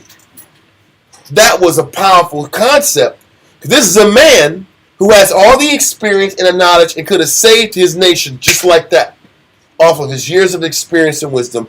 And he rescinded that power to tell the other guy, listen, you're the man and you have to make that decision. It's not in my position to do that. You got to do that. But that's what a woman should do for her husband. Even if you think you got the answer, even if you think you got the move, can you get off your pride and your high horse, take a step back, and let your husband make the decision for you? Let him lead. If not, then don't be the wife. Get the hell out of here and find some chump in the world that you can run circles around. What are you doing in an Israelite marriage? And then you complain that he's weak. How about when you get the weak man? Because we play that game before too. They get the weaker man that has no masculine dignity and no type of core to maintain his preeminence as a man, no biblical foundation, and they're not happy either. The Bible says the last state of that person is worse than the first. Then you call this Israelite back up and you say, my eye is black, I want to get back with you. Or you say, my life is bad, I need counsel. You ask for counsel, but you're not in the camp. That happens too. But I want to go with the one point. We're making a strong point. To clarify, and it might be a crude example, but to a man's mind, and when it comes to leadership or the leadership of his household, when his woman becomes a man, because listen, there's the physicality of the woman, which is the physical body, and the anatomy of the woman, right? But on a spiritual level, when a woman operates in the masculinity of a man, and takes that position. Listen, I'm not going to lie to you. There's a loss in attraction. Yes. You're going to have intimacy issues in your household where there's no attraction because it's nature. Attraction is spiritual, intellectual, and then it's physical. If we're dealing with carnality in the streets, of course that's physical first because there's no spiritual bond. Yeah. But a marriage is based off of a spiritual bond in Israel. So when the woman has the mentality of the man feels like he's in the marriage with another man. Men might not tell you this, but I'm gonna tell you it. I'll tell you straight out. You know what I'm saying? You feel like you're looking at the facial expressions, looking at the body language. It's the constant. It's one thing to have an argument here and there. Yeah. It's one thing to sit back here and have an argument, a little this and this. But when everything is like this, that's force. I'm pushing this, and there's a pushback, and there's a pushback, and there's a pushback. That deflates everything. Listen. If you know what I mean by deflates, it deflates every damn thing. What's the deal with that? There's an intimacy disconnection that happens because there is in the back of the man's mind. I know it sounds weird, but it don't sound weird at all. If a person's laying with the person that has we're not Drewski. When a person lays with the person with the masculine spirit, you know what I'm saying. Yeah. When a person lays with the person with the masculine spirit, in the back of his conscience, he feels I can't get into this. It don't matter how much makeup you put on. It don't matter how much lip gloss you put on. It don't matter how beautiful you are. You could be a 11 out of 10. You could be. I don't know who's a pretty woman right now. Who's like who cares?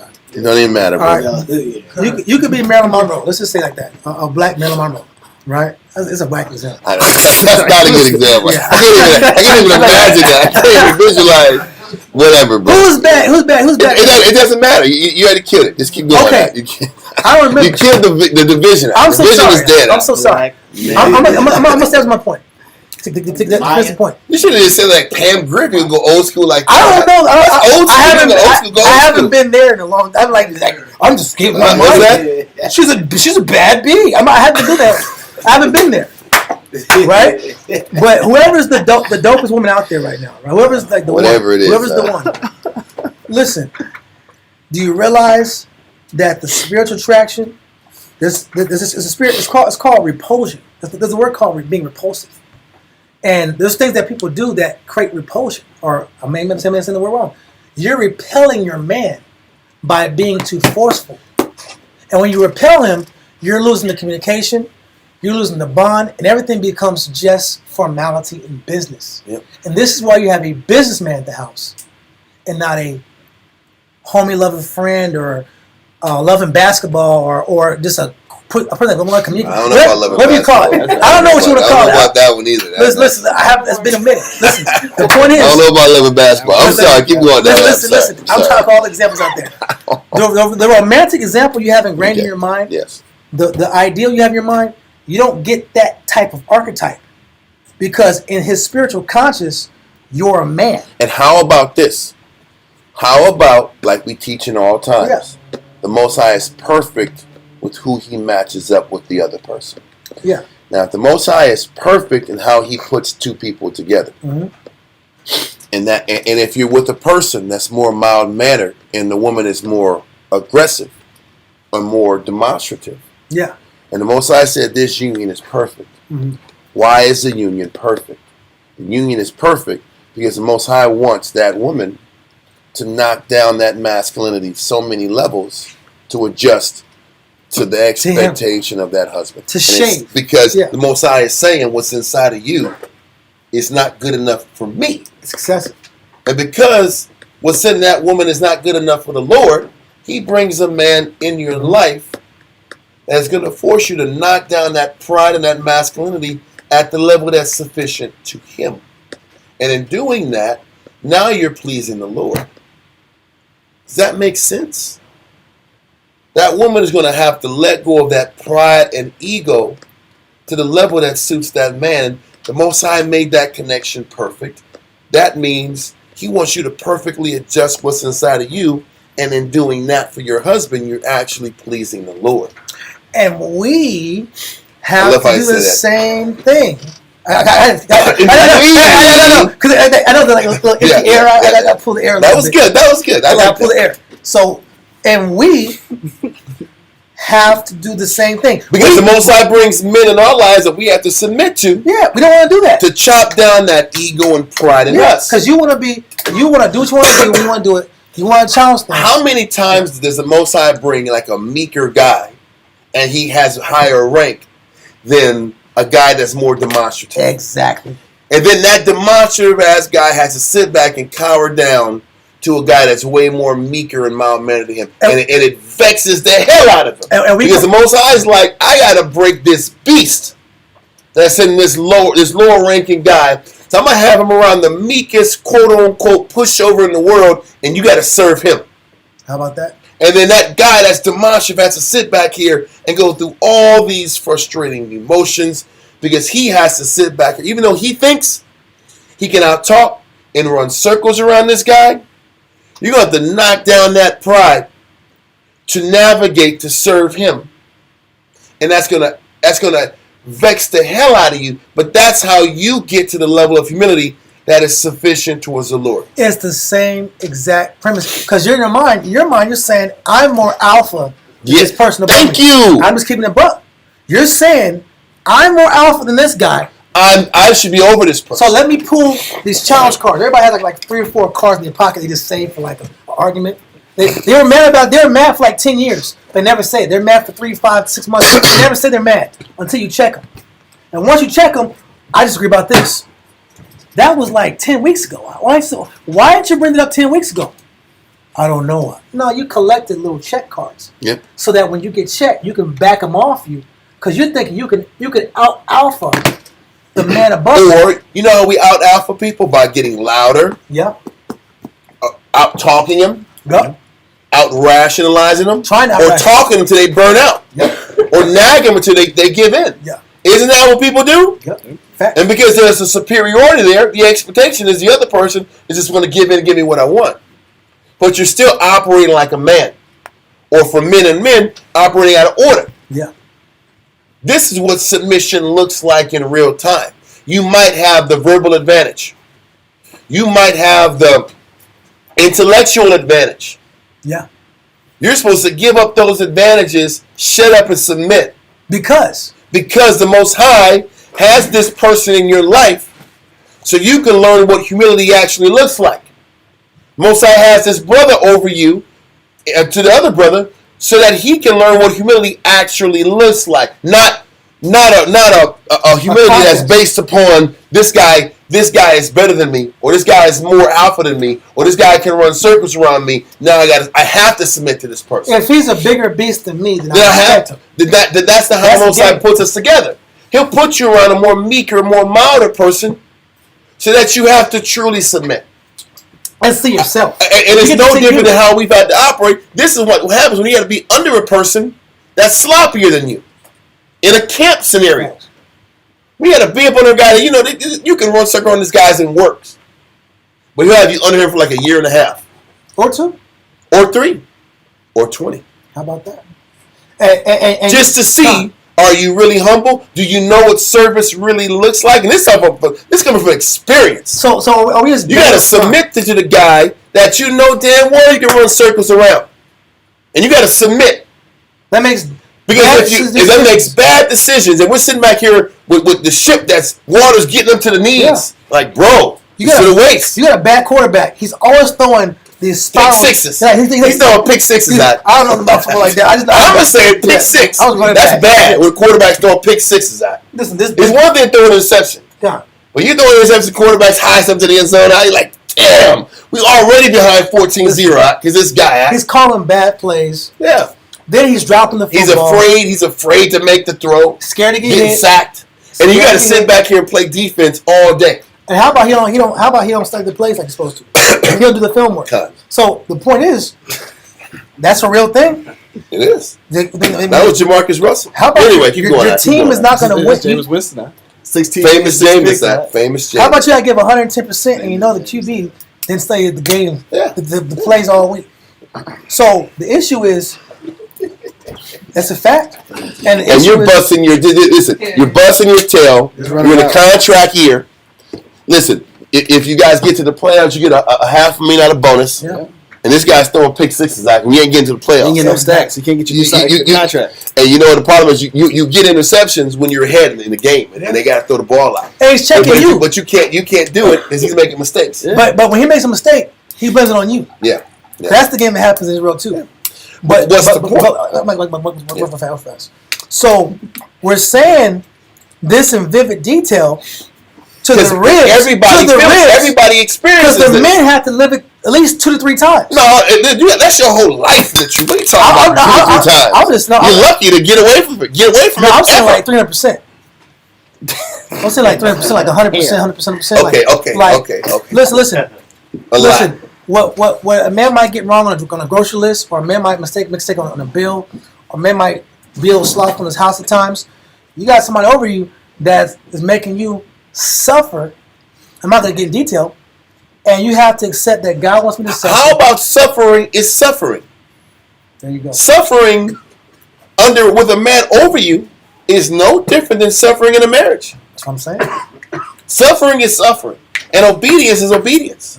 You don't know what real obedience is unless you have to be obedient to something that don't make no damn sense. Now you know what being obedient looks like. Yeah. Is it really obedient if the person that you're having to follow makes sense all the time?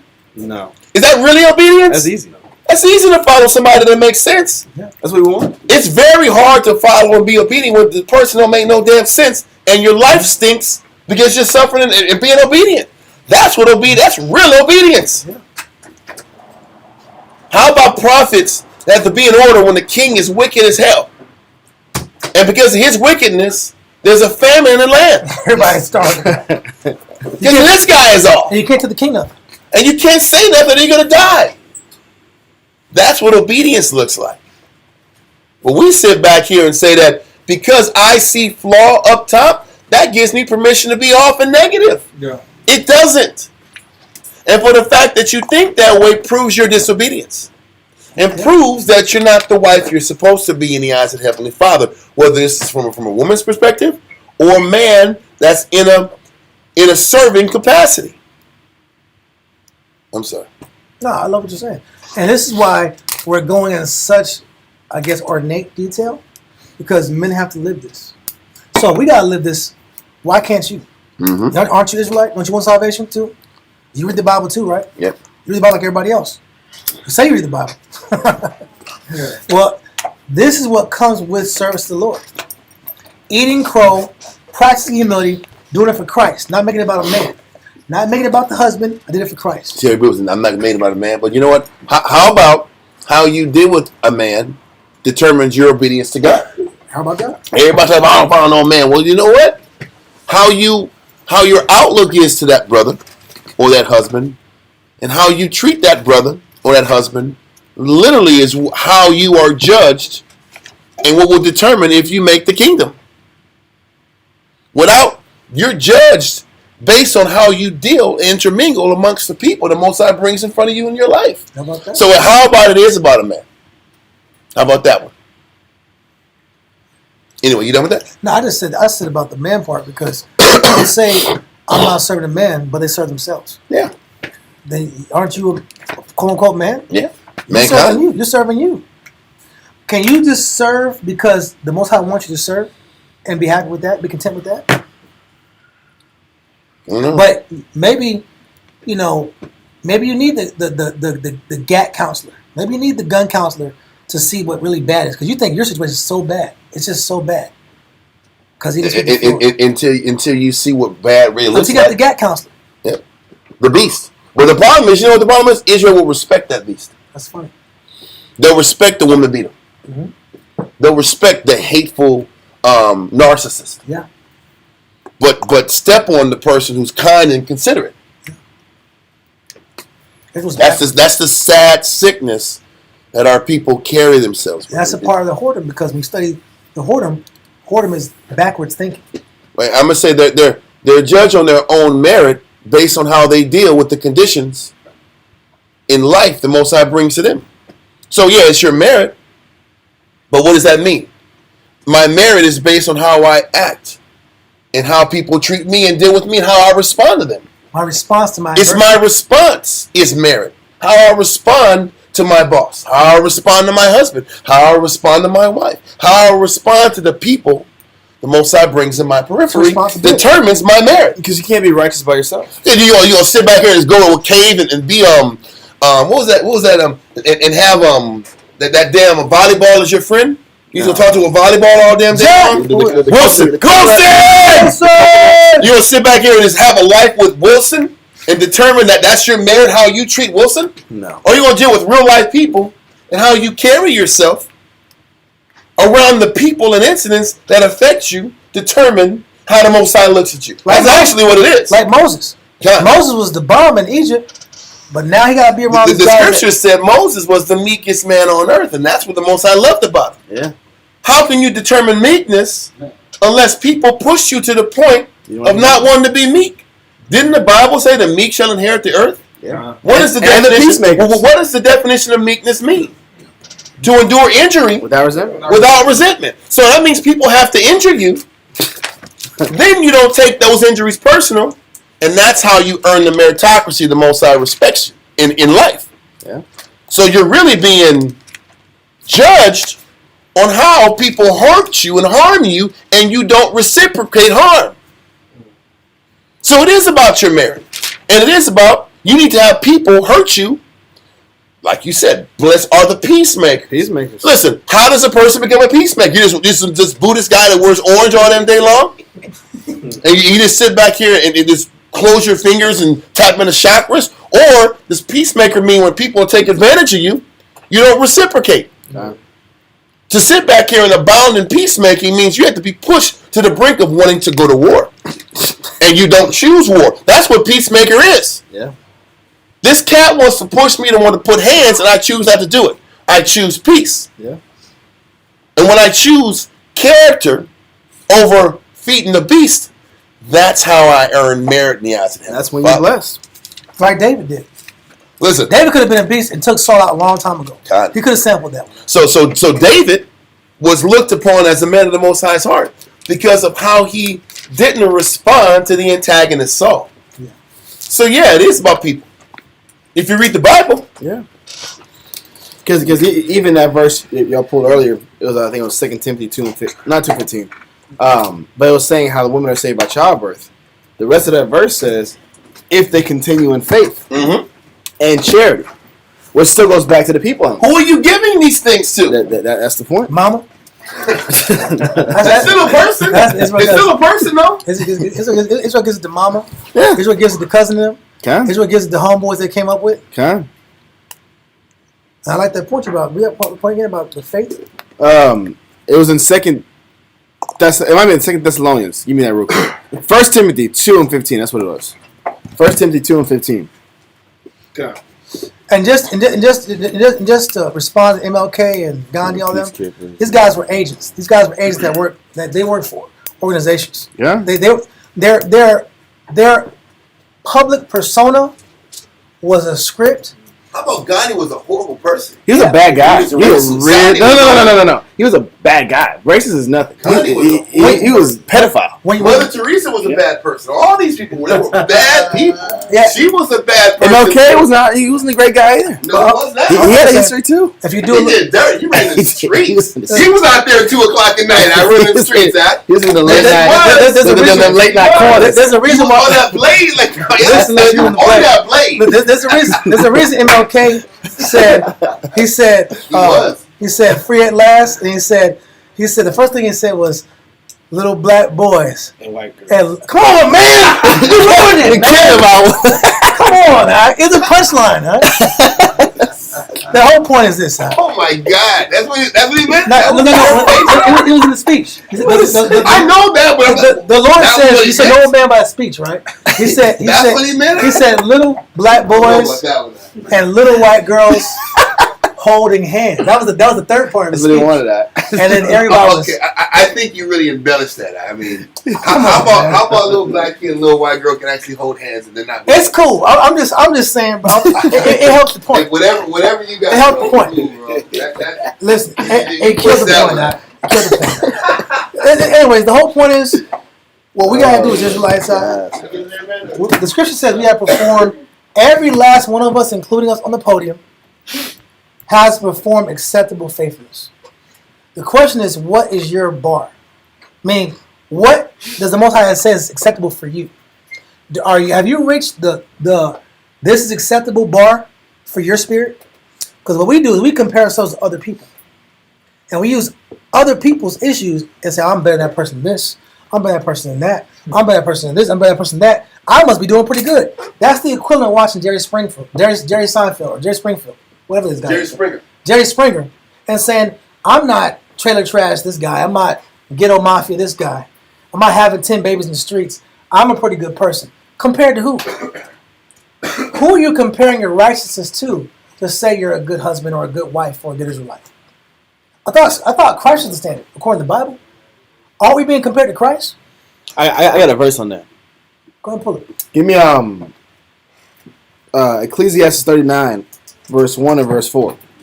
All we were going to pull out of that first Timothy 2 was just saying that childbearing wasn't the... Okay, read that real quick. First Timothy, real quick. I thought you was talking about Ecclesiastes. You even got it. I did have Okay. Okay, I'll read it because I pulled it first. It says, notwithstanding, she shall be saved in childbearing if they continue in faith and charity and holiness with sobriety. So there's more than just the childbearing aspect. I think we harp on the childbearing a lot, but there's a continuation to that. Just like a man isn't just saved because he says, I love Jesus Christ as my personal Lord and Savior. That's not how this goes. There's more works to that. But let's find out what those works are. Give me that Ecclesiasticus 39 and verse 1. And then we're doing number 4. Come. Ecclesiasticus chapter 39, verse 1 reads. Oh, you got it all in one? Oh, okay, that makes sense. I didn't know. Okay, you read that. But he that giveth his mind to the law of the Most High, and is occupied in a meditation thereof, will seek out the wisdom of all the ancients. So what this chapter is explaining is a particular person that is dedicated to the Most High, dedicated to the law of the Most High. What will this person do? Or what will this person subject himself to? Jump to verse 4. Come. Verse 4. He shall serve. He shall what? Serve. He shall what? Serve. Amongst who? Among great men. So this person that's given himself to the law, this godly man, is going to put himself under subjection. Because that's how you exercise the virtues of the Most High. That's how you prove to Christ that I'm actually changing. Because how can I exploit the pride of myself unless pride comes out when I have to subject to somebody? That doesn't make sense. Or that I don't agree with. They might make sense, but that's not your way. Or that's not the direction you want to take your life. Or take the game plan, whatever. Or how do I know that I have, let's see, what other issue brothers might be having?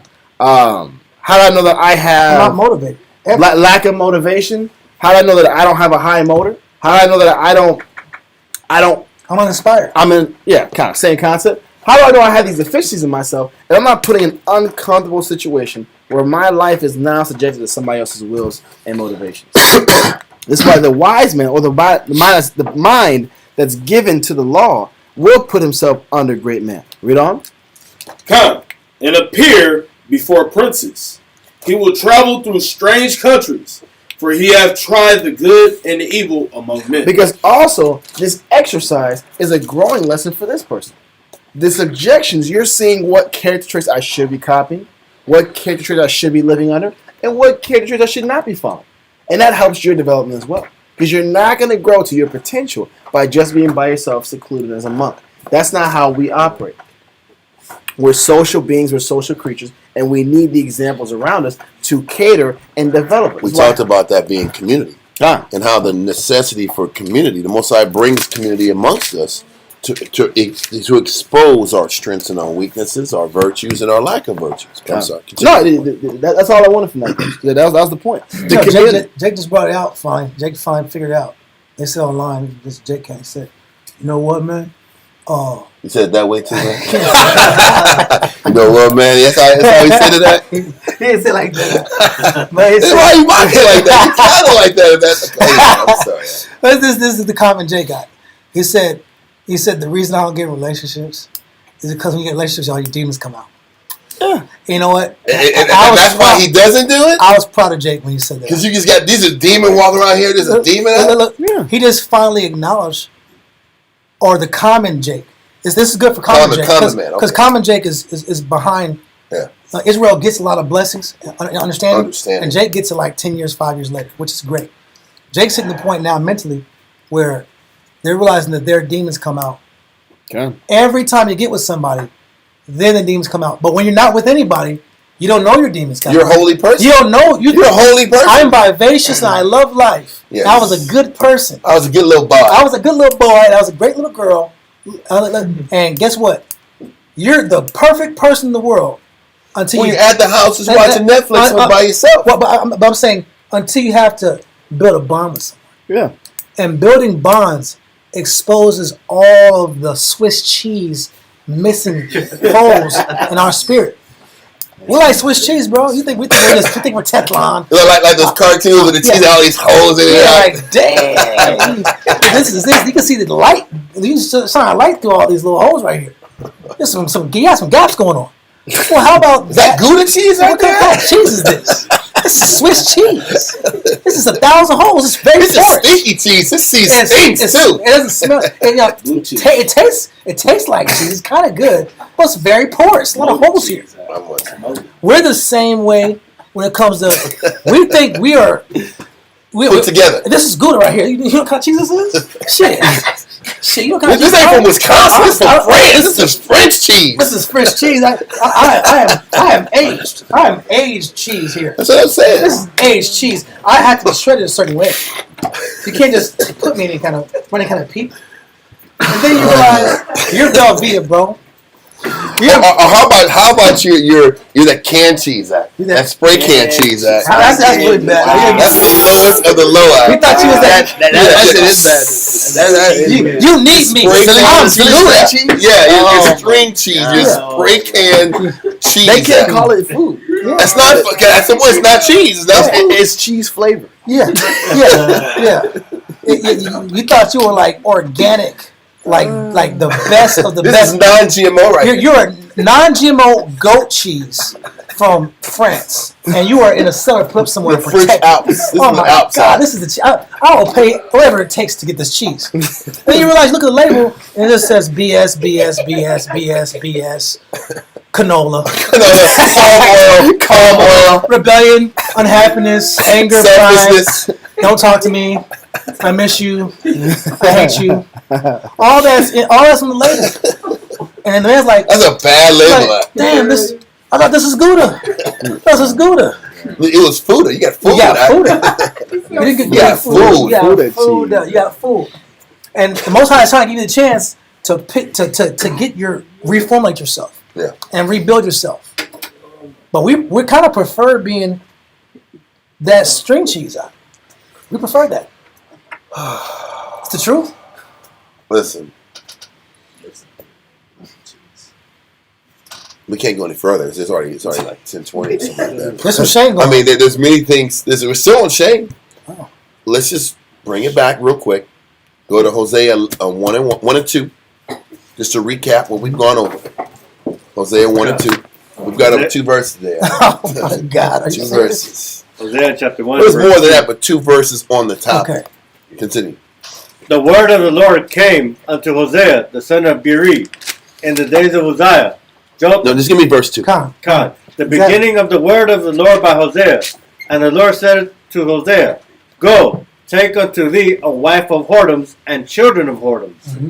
For the land hath committed great whoredom, departing from the Lord. And what we went into today is just explaining how difficult of a path Hosea had to go through when being ordered by the Most High to choose a woman in her whoredoms.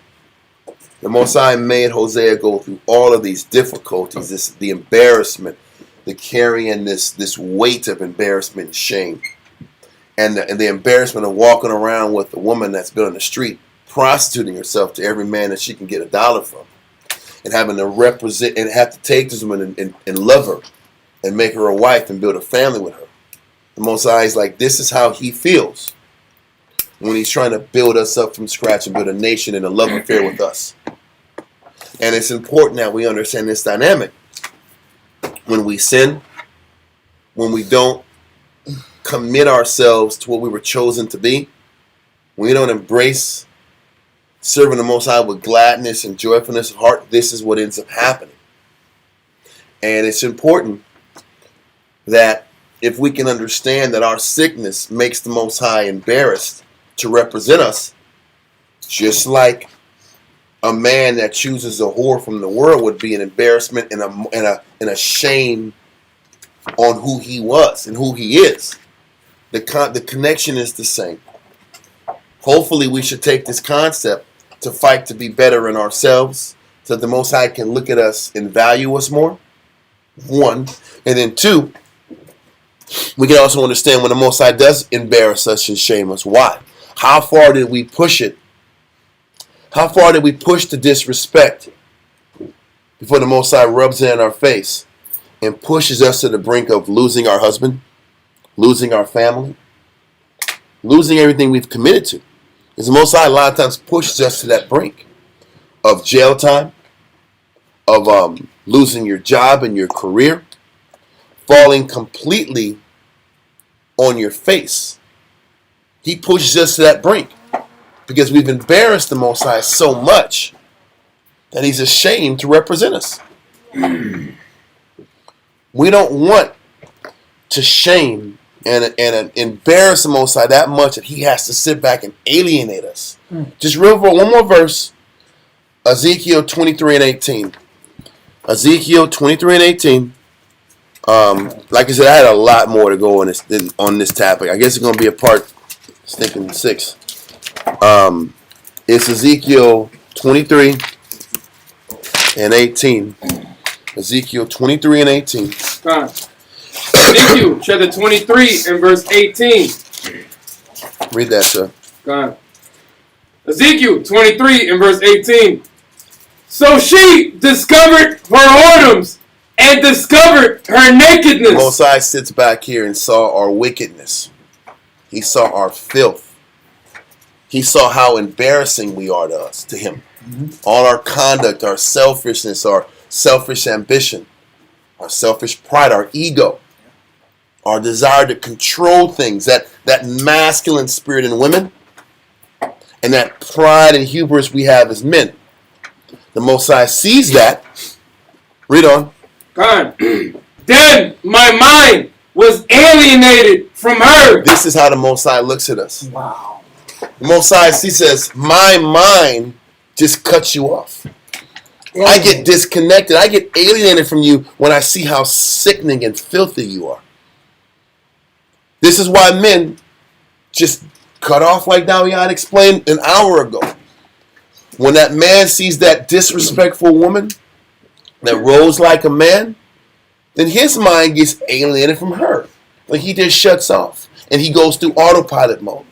Like the Most High shuts off and goes through autopilot mode when we show him how filthy we are. This is why the husband gives you the one-word answers. Okay? Yes? No? That's when you feel that coldness. Because when the Most High alienates himself from you, That's another word for saying I get cold.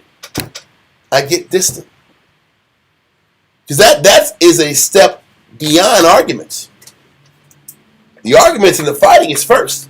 Anger is first. Because then it gets to this, I'm just going to cut you off. I'm going to give you the representative.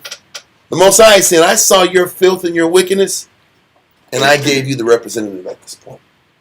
You're not even going to get emotion from me. That's how you know you've really crossed the line, and you've shown how evil and wicked you really are. And the Most High says, the Most High is a man of war. The Most High is a man. He feels the same thing men feel. And we're explaining this parallel. The Most High is showing Hosea how it feels to have a person that doesn't love him. To have a person that is just there in emotion, but their heart's somewhere else. And then when a man feels that the person he loves is just going through the motions, then he gets cold and gets disconnected. Then the household is all destroyed. The Most High is showing our relationship with the Heavenly Father is destroyed. Because how can he love somebody that doesn't love him back? That doesn't fight for him? That doesn't fight for the marriage? How can the Most High love us when we don't fight to learn to love virtue? Yeah.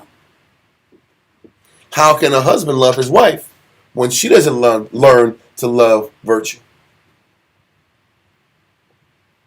Like Nahya said, you can have all the sex in the world with him. He's going to be disgusted at you. You can cook him all the fried chicken you want. One, you're going to just kill him from having a heart attack. And two, like they said, the way that the man's heart's through his belly, if you're obedient to, yes. But if you're not, all that food don't matter. All the cooking doesn't matter. If you want to please a husband that is trying to be spiritual, learn to love virtues. And he won't alienate himself from you. But if you don't love virtues, he will alienate himself from you. And you'll wonder what happened. Nice. Read that verse again, verse 18. Ezekiel chapter 23 and verse 18. So she discovered her whoredoms and discovered her nakedness. Then my mind was alienated from her, like as my mind was alienated from her sister. It says that all the intimacy is disconnected. He starts looking at you like you're a sister, not a wife. When that disobedience gets so heightened, now not only I'm disconnected, I don't even look at you as an attractive person. You are a sister in the truth. I have actually told brothers that. When it gets bad in a household, you got to look at this person. She's at least an Israelite. Don't quit her because she's an Israelite person. You ain't got to say it, but if men know what I'm talking about. Sometimes the relationship can be so trash and the disobedient level can be so high. The only reason to go teach her in the first place is because she's an Israelite. She came from Abraham. Because she's a daughter of Zion. Yeah. That's when you know your man is on fumes and doesn't really give a shit no more. And he's trying, but it's hard. When he got to look at you as an Israelite sister and not a wife at this point. And that's what a lot of men go through. And they just suffer in silence. Trying to stay in order with the Heavenly Father. But they're treating you like a sister because your conduct deserves that. Then you're like, how come there's no love in the house? Well, what have you not done? What have you not given your husband to merit and earn His love, that attention and that energy and that enthusiasm to reciprocate this love that you think you deserve? Just like the Most High. The Most High is treating us like a brother. Treating us like a disconnected, alienated spouse. That's when we as men are wondering why we don't get blessings. Why the Most High is keeping certain blessings away from me. He's cutting off that feeling. Because the disrespect and the pride is too much. And with that, we're going to let class go. We'll talk to y'all on Wednesday with Sham Shawan. Love y'all. See y'all soon.